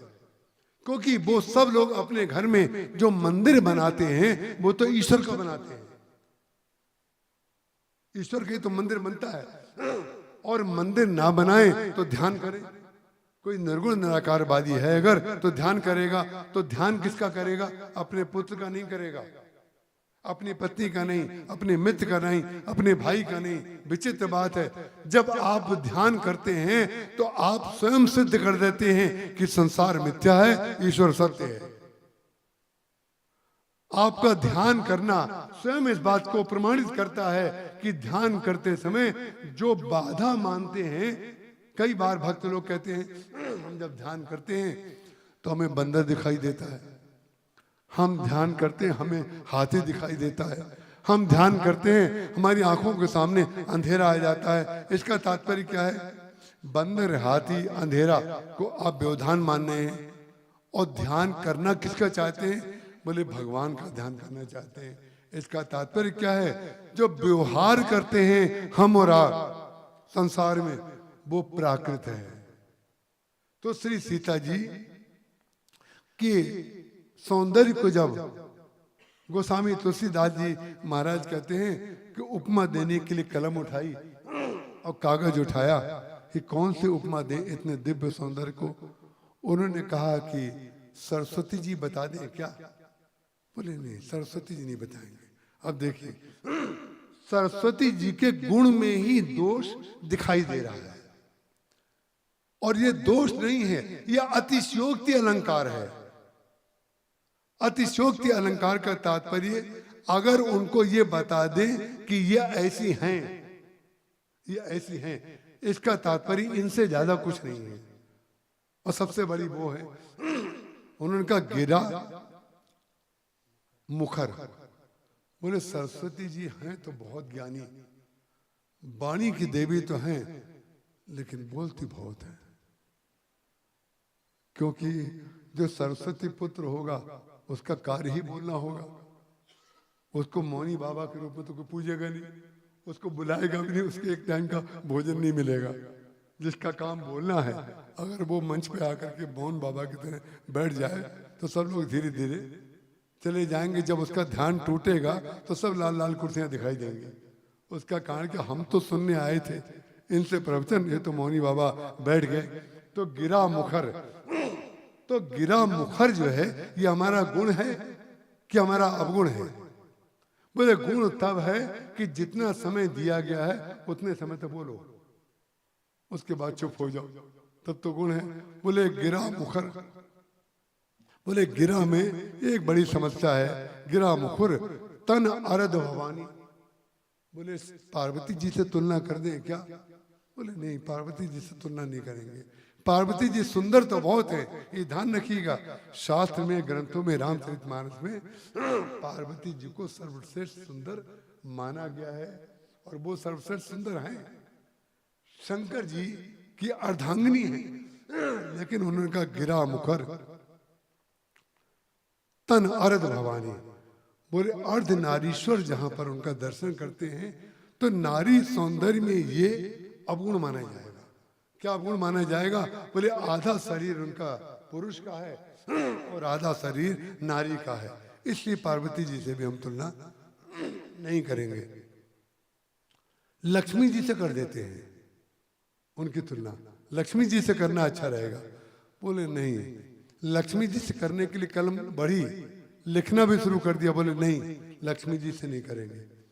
लक्ष्मी जी जब पैदा होती हैं समुद्र से तो विष और वारुणी उनके साथ आते हैं। बोले इनके जो भाई हैं विष वारुणी, तो जो विष वारुणी के साथ आए उसके साथ कमी तो हो गई ना। तो उन्होंने कहा ये तो प्राकृत बातें हैं, केवल जो दृष्टि देख पाती है, मन जिसके बारे में सोच पाता है, वो जो दृश्य है उसी को तो देखेगा। बोले बीज जो आकार है उसी को देखता है, जो निराकार तत्व बीज का है उसको तो कोई देख ही नहीं पाता है। गोस्वामी तुलसीदास जी महाराज ने कहा कि भाई जैसे समुद्र मंथन हुआ था तो लक्ष्मी जी निकली थी, तो ऐसे ही समुद्र मंथन दोबारा हो। जैसे वहां पर बासुकी नाग जो था, बासुकी नाग की रस्सी बनाई गई, और भगवान राम स्वयं कच्छप रूप में, भगवान स्वयं जो है कच्छप भगवान, वो आधार उसके बने और समुद्र मथा गया। अंत में जाकर के जो 14 रत्न निकले, 14 रत्नों में आपको पता होगा संसार के जितने लोग समुद्र मंथन कर रहे हैं, जो व्यक्ति जिस कार्य में लगा है वो सब मंथन कर रहे हैं। मंथन माने आरोह अवरोह, यही तो मंथन है। गायन में भी शब्द नीचे लाया जाता है, ऊपर ले जाया जाता है, और संगीत की सृष्टि की जाती है। ऐसे ही समुद्र मंथन में जैसे अमृत निकालने के लिए या मट्ठा दही आप मथते हैं तो मक्खन निकालने के लिए करते हैं, लेकिन कुछ लोगों का उद्देश्य मक्खन लेना होता है, कुछ लोग उससे आगे बढ़ते हैं। उससे आगे जो बढ़ते हैं वो घी निकालते हैं, और घी भी अंतिम बात नहीं है। कुछ लोग घी खाते हैं, कुछ लोग उस घी का दीपक जलाते हैं। दीपक जलाते हैं जो लोग, उसी को रामचरितमानस के उत्तरकांड में एक प्रसंग है, उसका नाम है ज्ञान दीपक। लेकिन ज्ञान दीपक जलाने के पश्चात भी आपने इतनी तपस्या की, ज्ञान दीपक जला लिया, लेकिन हवा को तो नहीं रोक पाएंगे, हवा तो चलेगी।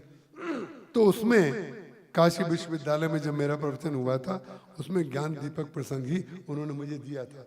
क्योंकि यहाँ पर वो प्रसंग नहीं है, इससे मैं बात को वहाँ से पीछे ला करके अपनी जगह पर आ रहा हूँ।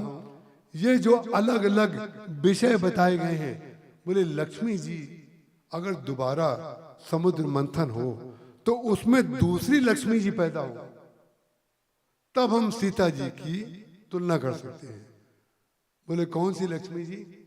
बोले दूसरा मंथन छवि का मंथन हो, छवि समुद्र। बोले छवि का समुद्र हो और भगवान राम रस श्रृंगार के रूप में, बोले कामदेव नहीं, बोले भगवान स्वयं जो है उसका मंथन करें। जब भगवान स्वयं मंथन करेंगे या कामदेव भी मंथन करे, कामदेव मंथन करे, लेकिन जो भगवान आधार होंगे, अगर कामदेव मंथन करेगा तो कामदेव तो प्राकृत है, वो तो शरीर को जन्म देता है, वो तो दृश्य का विषय है, उसको जन्म देगा। बोले नहीं, कामदेव मंथन तो करेगा प्राकृत का, लेकिन आधार उसका कौन होगा? बोले परम रूप में कच्छप सोई, कच्छप वही होना चाहिए। जब धर्म रथ को चलाएं तो भगवान स्वयं चलाए, और जब समुद्र मंथन हो तो भगवान आधार हो। हमारे कार्य का आधार यदि श्रृंगार है, तब तो हम प्राकृत सौंदर्य वाले व्यक्ति बन जाएंगे, तब तो स्त्री और पुरुष का मिलन प्राकृत होगा। लेकिन जो लक्ष्य पर केंद्रित है, आपको ये पता है कपिल भगवान का जो जन्म हुआ वो प्राकृत मंथन से ही तो हुआ। लेकिन प्राकृत मंथन में जो उनके माता पिता हैं, दोनों भगवत निष्ठ हैं, इसलिए प्राकृत मंथन में भगवान का जन्म हुआ। व्यास जी का जो जन्म हुआ पाराशर जी से, वो प्राकृत मंथन है कि नहीं? लेकिन ध्यान रखिएगा, संसार जो मत के मंथन करता है वो संसार को जन्म देता है, और संत जो जन्म मंथन करते हैं वो महाराज उस प्राकृत में भी जो ईश्वर तत्व है उसको जन्म देते हैं। और कपिल भगवान ने अपनी मां को जो उपदेश दिया सांख्य शास्त्र का, वो उनके पिताजी भी दे सकते थे, वो भी दे सकते थे, लेकिन नहीं। उसका कारण क्या है? जिसका जिससे विवाह हुआ है वो त्याग का उपदेश देने का अधिकारी नहीं है। और त्याग का उपदेश देगा कौन और सुना किससे जाएगा? बोले कपिल भगवान ने जब उपदेश दिया अपनी मां को, तो परिणाम क्या हुआ? जो तत्व अद्वैत हुआ वो है कपिल भगवान। इसका कारण क्या है? जो आंतरिक तत्व है, तो भगवान गोस्वामी तुलसीदास जी महाराज कह रहे हैं कि कामदेव अपने द्वारा स्वयं रस समुद्र का मंथन करे, और रस समुद्र का श्रृंगार का वो मंथन करेगा, और कामदेव करेगा खुद। लेकिन कामदेव करेगा तो आधार लेकिन भगवान होने चाहिए। आप किसी भी कार्य को करें और लक्ष्य आपका भगवान की भक्ति है, तो जो उपादान है, जो घर गृहस्थी है, जो कुर्सी है, जो महल है, जो झोपड़ी है, जो धान्य है, जो फल है, जो भी आप कर रहे हैं, वो अगर भगवान को अर्पित करने के लिए करेंगे तो परिणाम क्या होगा? उसमें से भगवान की भक्ति का जन्म होगा। ये अद्वैत तत्व है। इसीलिए भगवान ने कहा कि कि आदि शक्ति जे जग उपजाया सो अवतरे मोर ये माया यही। और कौशल्या जी ने भी कहा, शत्रुपा जी ने, जो पूर्व जन्म में शत्रुपा है, उन्होंने कहा आपको क्या चाहिए? बोले सोई सुख, हमें वही सुख चाहिए। अब देखिए, सुख तो हम सब भी चाहते हैं और वो भी सुख चाह रही है, क्योंकि सोई सुख सोई गति सोई भगति, सोई सुख सोई गति सोई भगति, सोई निज चरण स्नेह, सोई विवेक सोई भगति। प्रभु नाथ कृपा कर देव। बोले वो ये सब सोई सोई चाहिए, जो सुख लोगों को चाहिए, जो आनंद चाहिए, वो सारा सुख चाहिए, और वो ही आपके चरणों में स्नेह चाहिए। वो कैसे सिद्ध हुआ? मां है और अपने पुत्र के चरणों में स्नेह चाह रही है। हमारे पुत्र तो आप बने, लेकिन आपके चरणों में मेरा प्रेम हो। दशरथ जी महाराज ने पुत्र तो माना, लेकिन उनके चरणों में प्रेम हो ये नहीं माना। तो परिणाम क्या हुआ? जो प्राकृत रूप उनका जब तक था तब तक वो रहे, लेकिन अंतिम तत्व जो है, राम राज्य जो है, वो भरत जी को करने का सौभाग्य प्राप्त हुआ, दशरथ जी को नहीं हुआ। ये अंतर है दोनों में। उन्होंने पुत्र माना, मोई बड़े मूड कहे किनको, मुझे केवल जैसा सुत बेसई तब पद रति हो, मोई बड़े मूड कहे किनको, जैसा पिता का पुत्र के प्रति प्रेम होता है वो मेरा प्रेम आपके प्रति रहे। लेकिन नहीं, कौशल्या जी ने स्पष्ट कह दिया, सोई सुख सोई गति चाहिए मुझे, सुख भी चाहिए और गति भी चाहिए। जितने विरोधी शब्द हैं वो सब मांग रही है वो। सोई सुख सोई गति सोई भक्ति, सोई निज चरण स्नेह, सोई विवेक सोई भगति। प्रभु राम कृपा कर देव। उन्होंने कहा वो सब चाहिए, और अंत में परिणाम क्या हुआ? जब वो शत्रुपा जी कौशल्या बनी, तो जब वनवास हुआ भगवान राम को, उस समय कौशल्या जी राम के चरणों से लिपट गई। सोई निज चरण स्नेह, वो जो स्नेह मांगा था, कोई माँ अपने बच्चे को हृदय से तो लगाती है, लेकिन उसके चरणों में नहीं लिपटती है। कोई माँ अपने बच्चों के चरणों में लिपटती हुई नहीं देखी होगी आपने संसार में। उसको डांटेगी तो भी नहीं, प्रेम करेगी तो भी नहीं करेगी। उसका कारण क्या है? वो चरणों को अलग मानती है। लेकिन भगवान का जो भक्त होता है वो चरणों को, मुख को एक मानता है। माँ अपने बच्चे के चरणों में लिपटे, ये पूर्ण तत्व है। यही है उद्भव स्थिति संहार। बोले चरण भी वही है, नाभि भी वही है, हाथ पांव भी वही है, सिर भी वही है। जब सब में एक दिखेगा तो परिणाम क्या होगा? तब तत्व बनेगा। तब गोस्वामी तुलसीदास जी महाराज ने, जो मैंने आपके सामने चौपाइयां पढ़ी, यही विधि उपजय लक्ष्य जब सुंदरता सुख मूल, बस मूल में चला जाए। तो मूल क्या है? बोले सबके जो अंदर दिखाई दे रहा है वो मूल में केवल ईश्वर तत्व है। उद्भव स्थिति और संहार तीनों के मूल में यही सीता जी हैं। लेकिन वो सीता जी इतनी बड़ी शक्ति हैं कि आपको पता है, मैंने कथा में प्रारंभ में ही कहा, कर्ता कर्म और शक्ति वो सब आनी चाहिए, और तीनों का सामंजस्य होना चाहिए। सब कुछ सीता जी में है, लेकिन भगवान राम जब वनवास में चल रहे हैं तो राम राज्य इसलिए बन पाया कि कोई नारा नहीं लगाया गया, करके दिखाया गया। क्या करके दिखाया गया? बोले आगे राम लखन पुनि पाछे, लक्ष्मण जी सबसे पीछे चल रहे हैं। आगे राम, जीवन में राम जब तक आगे रहेंगे तब तक आप आगे रहेंगे, और जहां राम पीछे हो गए तो आपको आगे कोई नहीं ला पाएगा। जो आगे गए हैं लोग, उनके अंदर कहीं ना कहीं आगे वो ही जाता है जो हृदय में राम को रखता है, और वो सार्वकालिक हो जाता है।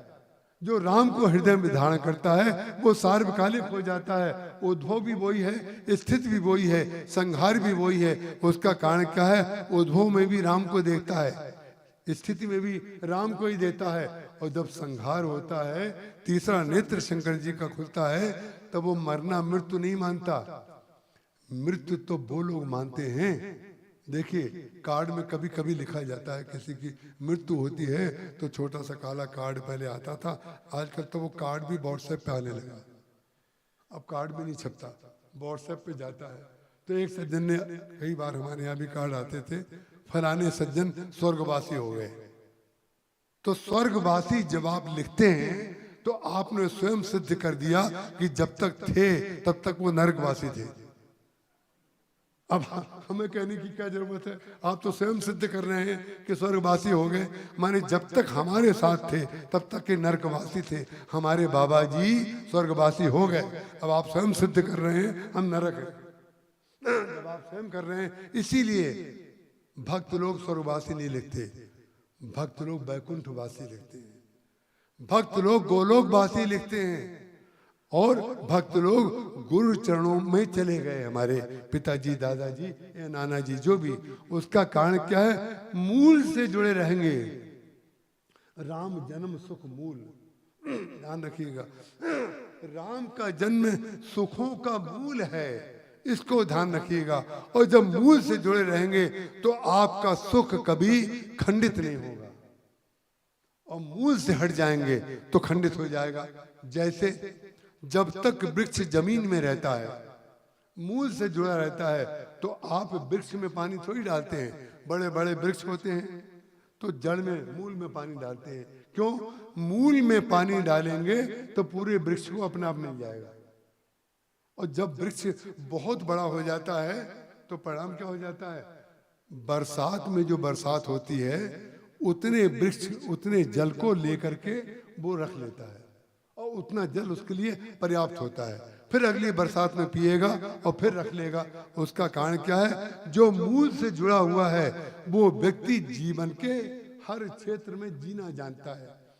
वाणी का जो मैं आपसे कह रहा था, रामचरितमानस में श्री सीता जी ने, अब आपको लगेगा अभी तक तो ये सरस्वती जी और कामदेव की पत्नी रति या जगदम्बा पार्वती जी की बात कर रहे थे, अब ये सीता जी की बात कर रहे हैं।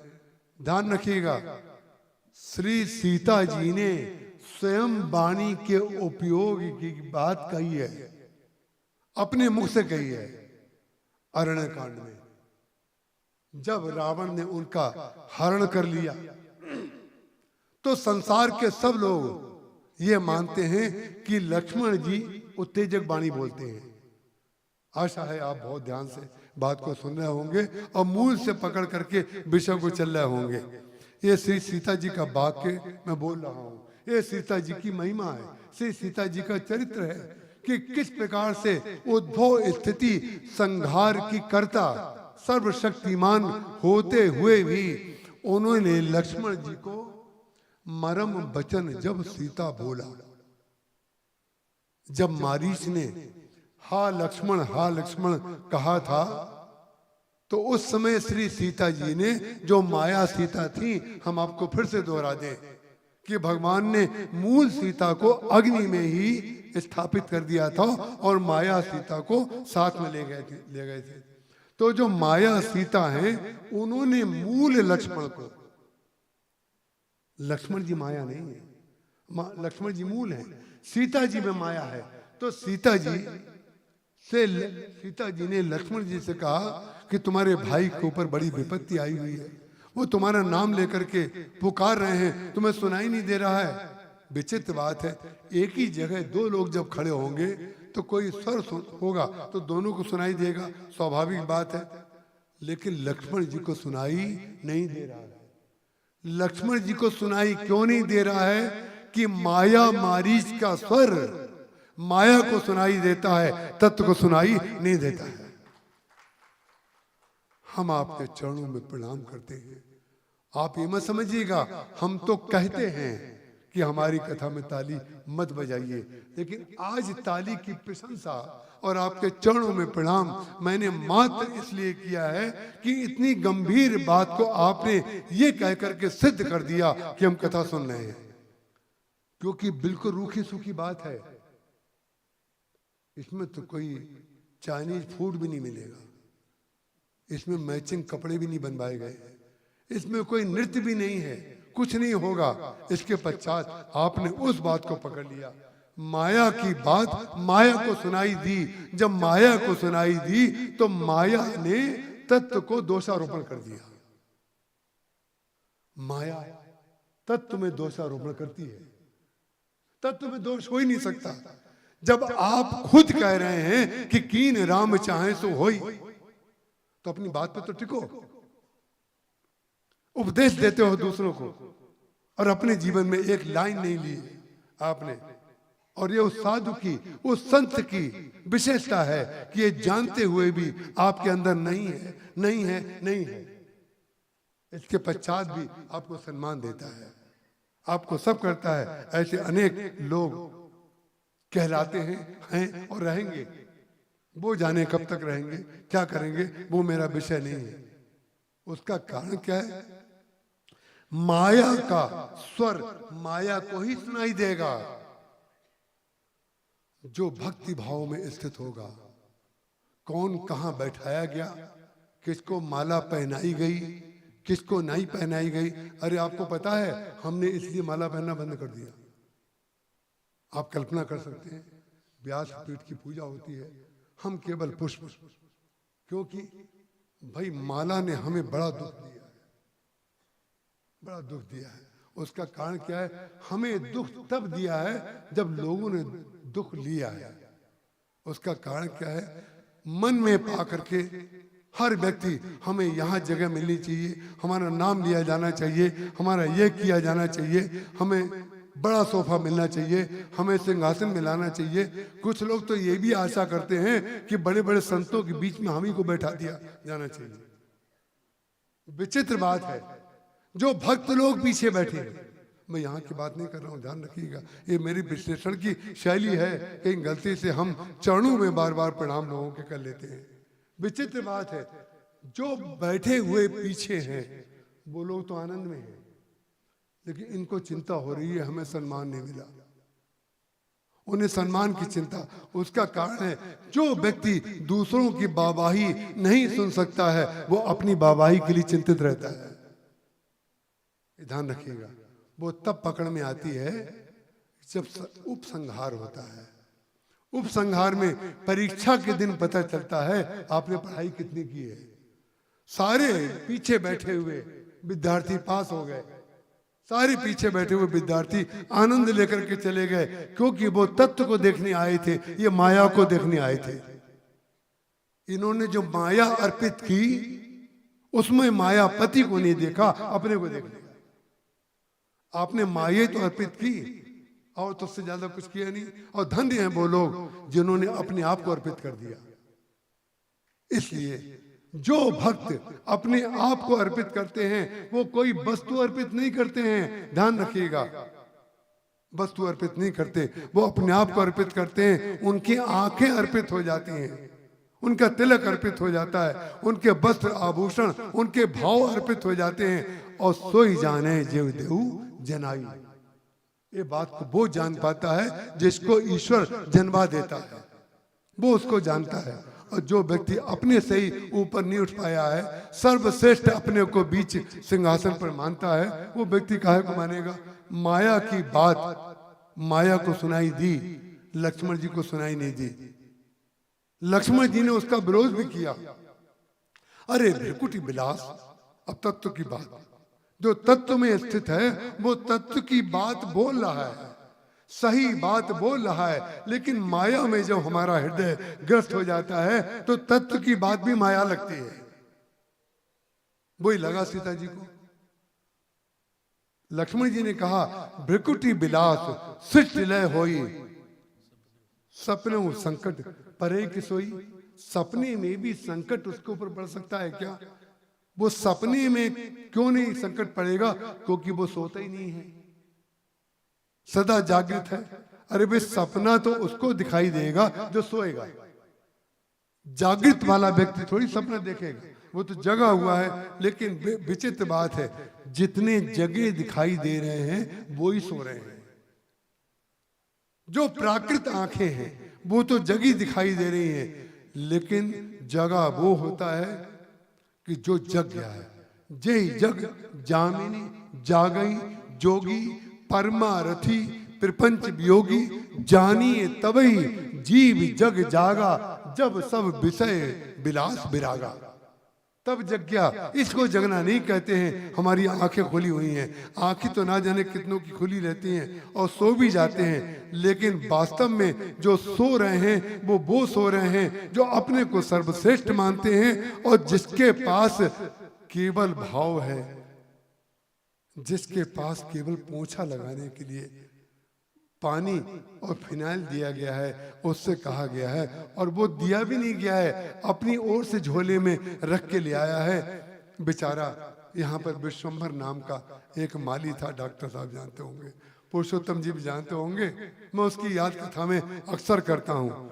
महाराज जी के पास रामकृष्ण मिशन में आया, छत्तीसगढ़ी भाषा में बोला, ना महाराज मैं मंत्र लेना चाहता हूँ आपसे। तो महाराज जी ने कहा कल आ जाना। उसको महाराज जी ने कल बुला लिया, विचार भी नहीं किया, सीधे बुला लिया। और इतना गरीब था, इतना गरीब कि सीवर लाइन का जो पाइप होता है बड़ा बड़ा, जमीन के अंदर डाला जाता है, बहुत बड़ा पाइप, उस सीमेंट के अंदर धोती लग करके उसकी पत्नी ने उसको बच्चा दिया था। किसी के घर में मालिक का काम वो करता था। आगे जाकर के महाराज जी की कृपा से कितनी उन्नति उसकी हुई होगी, और यहाँ तक की तो उन्नति हो गई थी कि वो कहीं ड्राइवरी सीख ली थी उसने आगे चल करके, और अच्छा व्यक्ति हो गया। लेकिन उसका कारण क्या है, जब दीक्षा लेने आया तो जिन जिन लोगों ने माया चढ़ाई हो वो इस बात को सुन लें कि जो संत होता है वो आपकी माया को भी सम्मान देता है और आपके चरणों की सेवा भी करता है। आप अपने भूतकाल को याद कर लीजिए, उस महापुरुष ने आपके चरणों की सेवा की है कि नहीं, और आपको कौन कौन से शब्द बोल करके विभूषित किया है। लेकिन हमारा पेट नहीं भरता, हमें उससे और चाहिए, हमें और चाहिए, और चाहिए। तो परिणाम क्या हुआ, महाराज जी को उसने गमछा चढ़ाया और कुछ रुपए साथ 10 या 15 रुपए कुछ ला करके गया। महाराज जी ने कहा संभाल के रख लो, ये रुपए रख लिया। और रात को हम लोग चरणों में जो तेल लगाते थे महाराज जी के, सरसों का गर्म करके, महाराज जी ने कहा वो गमछा लाओ। सोचिए जरा, महाराज जी ने कहा वो गमछा लाओ। हमने कौन सा गमछा? बोले वो जो विश्वंभर लाया था। महाराज जी ने कहा भाई वो गमछा और काम में तो नहीं आ सकता, लेकिन रात को तेल लगाने के लिए जो तुम पैर और चादर के बीच में बिछाते हो वहां तो उसका उपयोग हो सकता है। जिसके पास कुछ नहीं है उसने भी दिया है, और जिस दिन आप उसको मान्यता देने लगेंगे उस दिन आप स्वयं बड़े हो जाएंगे। आपने जब दूसरे को कुर्सी दे दी, जब आपने दूसरे को बड़ा बना दिया, उस समय आप तो स्वयं सिद्ध बड़े हैं। विचित्र बात है, जो स्वयं सिद्ध बड़ा है, जिसको महाराज जी बड़ा बना के चले गए, जिसको मैं सामूहिक रूप से बड़ा बना चुका, उसको जनता में ये सुनने की इच्छा रह जाती है कि सबको तो बता दीजिए कि ये सबसे बड़े हैं, और बुला के चित्र तो खिंचवा दीजिए कि हमने जो नाम लिया है वो इनका नाम है। ये जो 5.5 फुट या 6.5 फुट के हैं, ये इनका नाम है। ये नहीं, माया को माया सुनाई दी तो उन्होंने कहा बिरकुटी बिलास सृष्टि लय होई, सपने वो संकट परीक सोई। तब सीता जी ने मरम वचन जब सीता बोला, जहां से कथा शुरू हुई, सीता जी ने मरम वचन बोल दिया, कठोर वचन बोल दिया। वाल्मीकि रामायण में उस कठोर वचन का ज्यादा विस्तार कर दिया गया, क्योंकि वाल्मीकि जी उस समय तत्कालीन थे, इसलिए सीता जी के प्रति उनकी भावना थी। लेकिन जो मैंने प्रकृति के मौसम के लिए शुरू में कहा था, जो लिखा जाए तो हर वर्ष का मौसम हर दिन की तरह नहीं होगा। इसी प्रकार से यह आवश्यक नहीं है कि वाल्मीकि जी जो लिखें वही गोस्वामी तुलसीदास जी लिखें तब गोस्वामी जी सिद्ध होंगे। नहीं, समाज की अवस्था में जब उन्होंने लिखा तो लिख दिया मरम वचन जब सीता बोला, और हरि प्रेरित लक्ष्मण मन डोला। बोले भगवान से प्रेरित थे इसलिए लक्ष्मण जी का मन डोल गया। बस माने लक्ष्मण जी का मन कोई नहीं डुला सकता, वो तो भगवान ही चाहते थे, हारना भी भगवान चाहते थे और लक्ष्मण जी का मन डोल जाए ये भी भगवान चाहते थे। बोले हरि प्रेरित लक्ष्मण मन डोला, और सीता जी ने इसको स्वीकार किया। बस कोई शब्द मुंह से निकल जाए, कोई बाग के मुख से निकल जाए, ये तो प्राकृत हो सकता है, लेकिन जो भगवान का भक्त होगा ये बाद में समझ लेगा कि मुझसे उस समय गलत लिख गया, गलत बोल दिया मैंने, ऐसा नहीं करना चाहिए था। तो परिणाम क्या होगा, उसी को भक्त कहते हैं। सीता जी ने अरण्य कांड में जाकर के जब अशोक वाटिका में रावण ने स्थापित कर दिया उनको, तब उन्होंने लिखा गोस्वामी जी ने कि हा लक्ष्मण, किसकी याद दिलाई, जिन लक्ष्मण को सब लोग, कुछ लोग तो कटुभाषी भी बोल देते हैं, यहाँ तक कि परशुराम जी ने भी कह दिया कि तुम्हारा छोटा भाई जो है, तुम तो बहुत अच्छे हो, लेकिन ये बालक जो है बड़ा कटुभाषी है। जबकि सही बात यह है कि रामचरित मानस का सबसे बड़ा शीलवान जो पात्र है, कोई संसार का व्यक्ति जिनको शीलवान नहीं कहेगा, लेकिन तत्व की दृष्टि से सबसे बड़ा शीलवान कौन है, वो लक्ष्मण जी। और सबसे बड़ा मौनी कौन है, जो ना बोले आप लोग कहेंगे मौनी बाबा है। जो लोग 4 घंटे मौन रखते हैं, जो घंटे 12 घंटे या 3 महीना या 6 महीने मौन रखते हैं, ये तो शरीर का गले का विश्राम है, या फिर हम बहुत देख चुके, हमें नहीं बोलना है, ये प्रतिक्रिया है।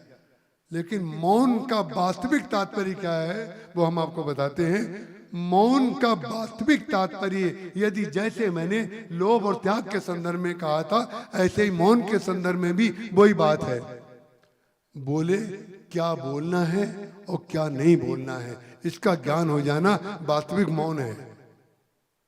ऐसे मौनी बाबा अगर संसार में सब हो जाएं, तो वाणी का उपयोग कैसे किया जाए, किससे क्या बोला जाए, कौन सी बात सामाजिक की जाए और कौन सी बात पीछे बोली जाए, अकेले में बोली जाए, ये वाणी का जब उपयोग होता है, जब व्यक्ति सीख लेता है, तो परिणाम क्या हो जाता है, राम राज्य बन जाता है।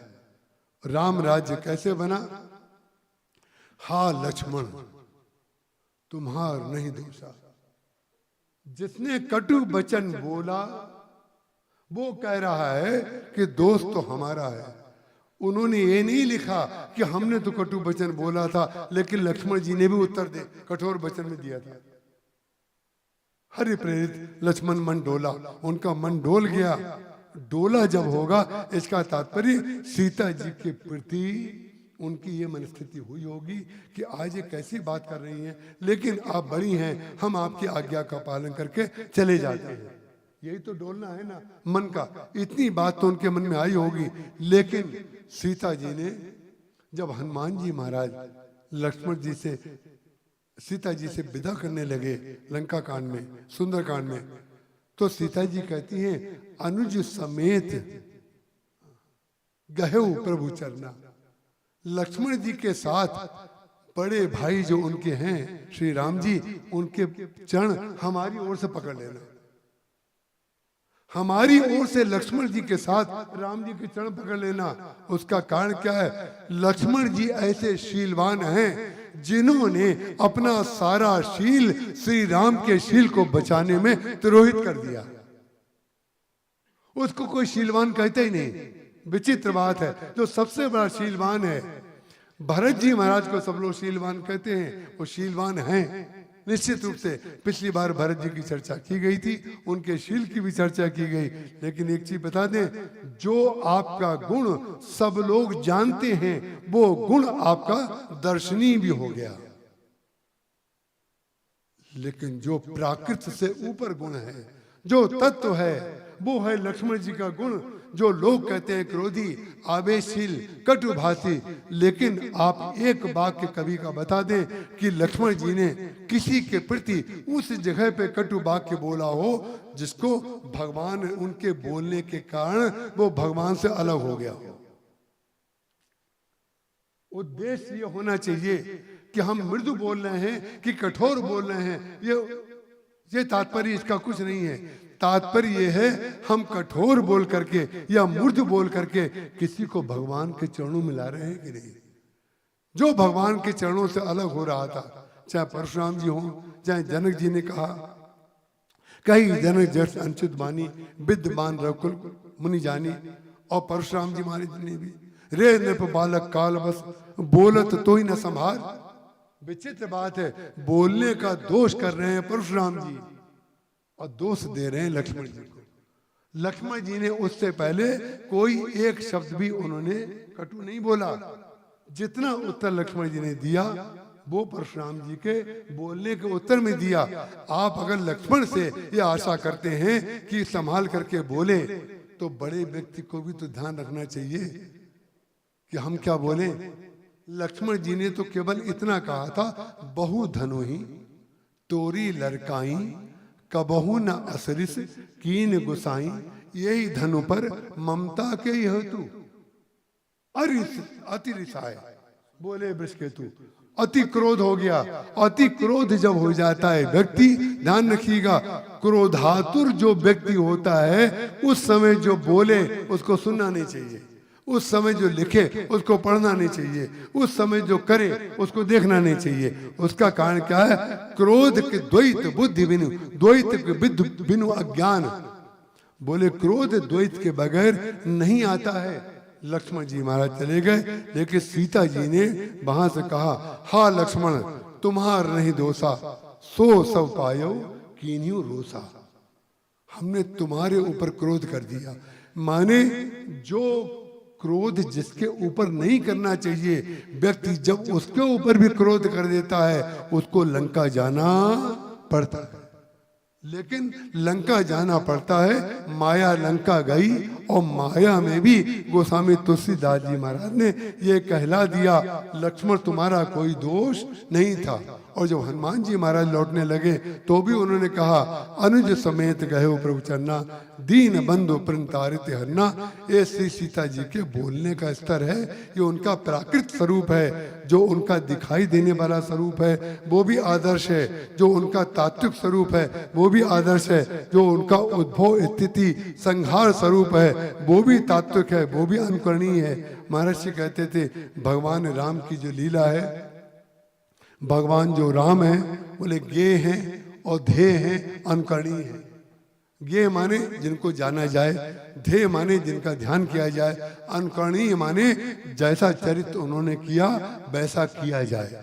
तो बड़ा वो व्यक्ति है जो बड़प्पन जिसके अंदर होता है। श्री सीता जी भगवान राम की आद्य शक्ति हैं, जिनका परिचय मनु के रूप में भगवान राम ने कहा, आदि शक्ति जय जग उपजाया, सो अवतरी मोर्य माया।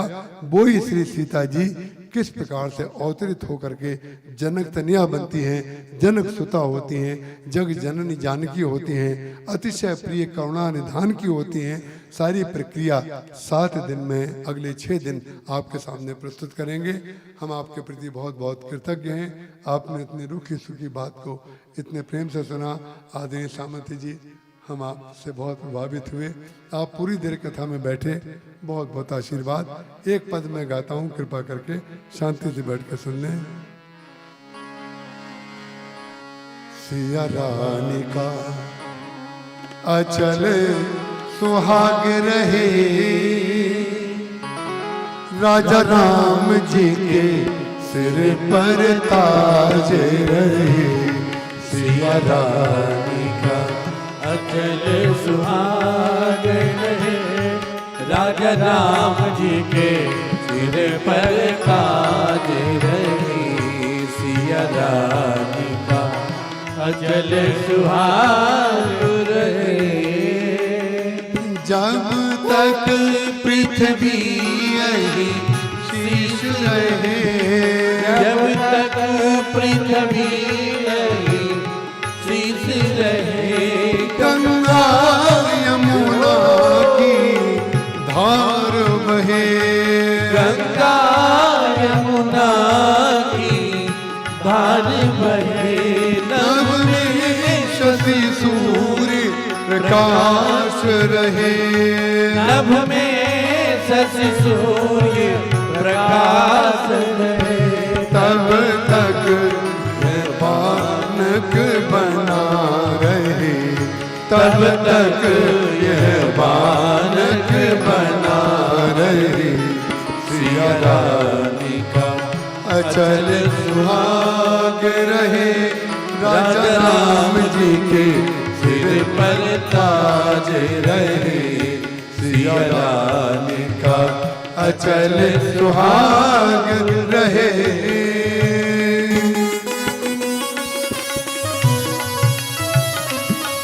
जय हो।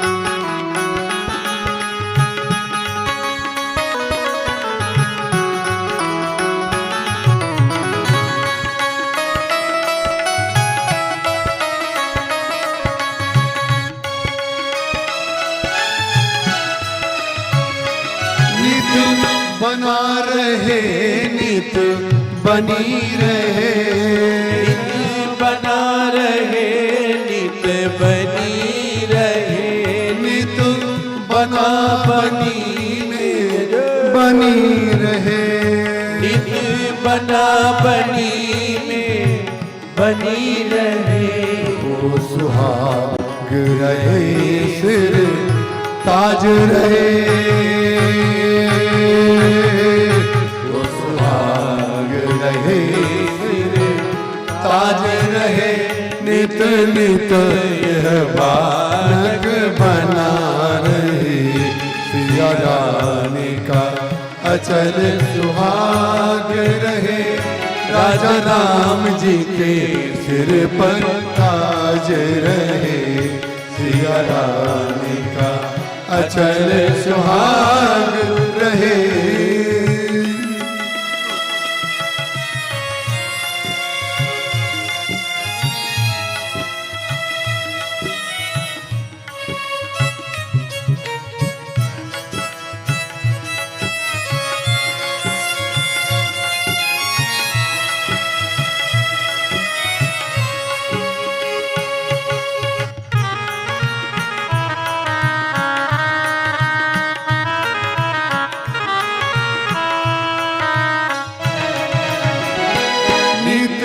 कनक बिहारी विराज रहे, कनक बिहारी विराज रहे, नित अलियों का समाज रहे, नित अलियों का ये समाज रहे, नित झांकी ऐसी साज रहे, नित झांकी ऐसी साज रहे। प्रेमी जन का बड़ भाग रहे, प्रेमी जन का बड़ भाग रहे।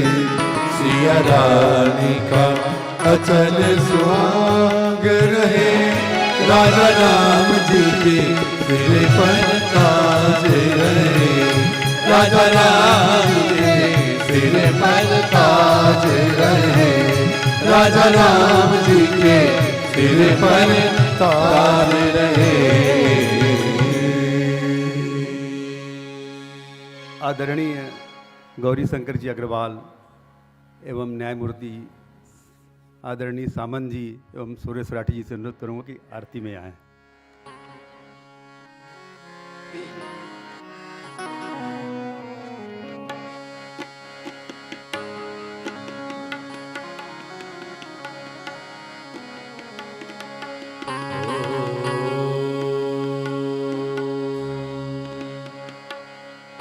चंद्रमा मनसो जातस्यो सूर्यो अजायत श्रोत्राद्वायुश्राणिज मुखादग्निरजायत। आरती श्री रामायण जी की कीर्तन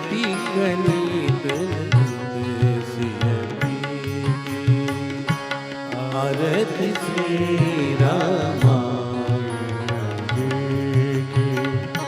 कीरति कलित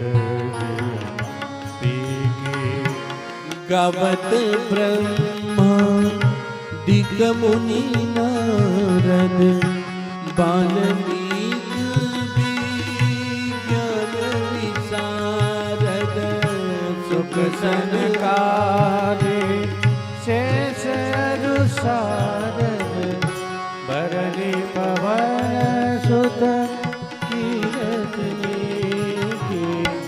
आरती श्री रामायण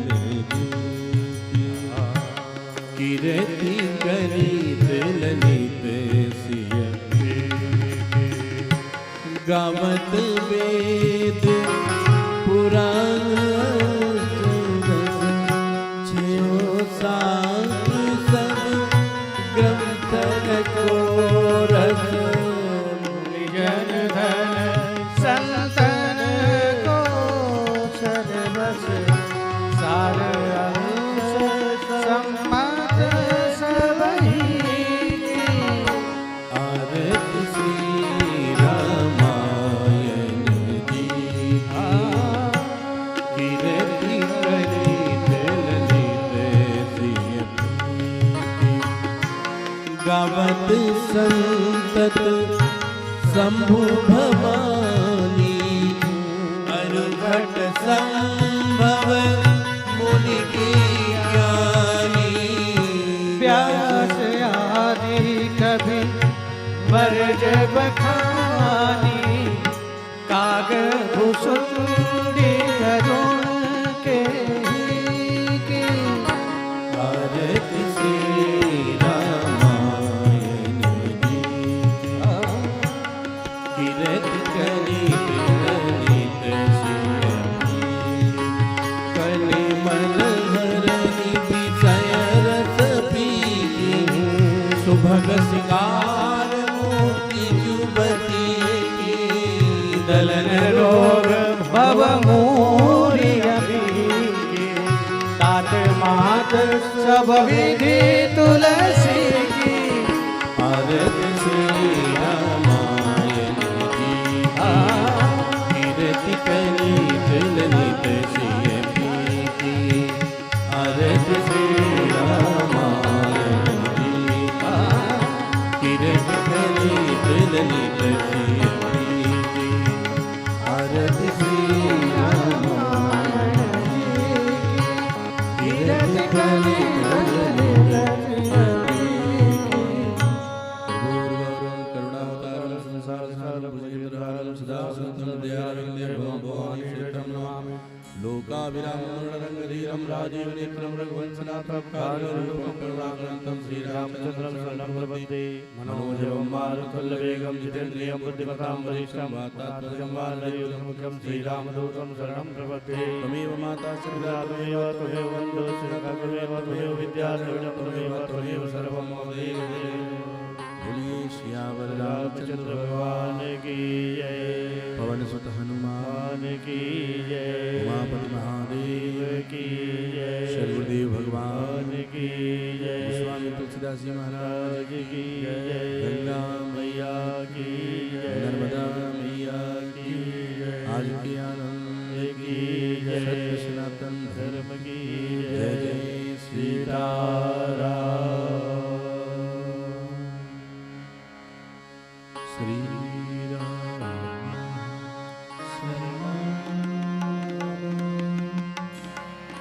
श्री राम शरणं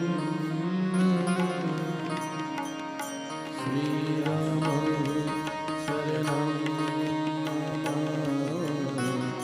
श्री राम शरणं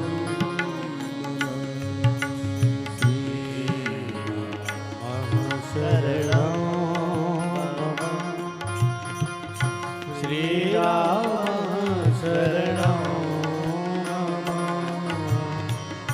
श्री राम शरणं श्री राम शरणं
Shri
श्री राम शरणं मम श्री राम शरणं मम श्री राम शरणं श्री राम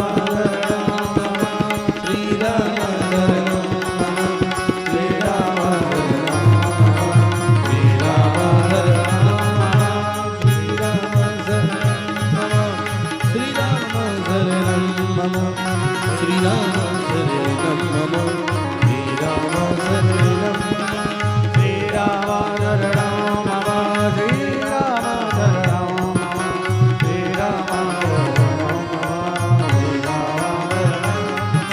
श्री राम शरणं मम श्री राम शरणं मम श्री राम शरणं मम श्री राम शरणं मम श्री राम शरणं मम श्री राम शरणं मम श्री राम शरणं मम श्री राम शरणं मम श्री राम शरणं मम श्री राम शरणं मम श्री राम शरणं मम श्री राम शरणं मम श्री राम शरणं श्री राम शरणं बोलिए श्याम रामचंद्र भगवान की जय।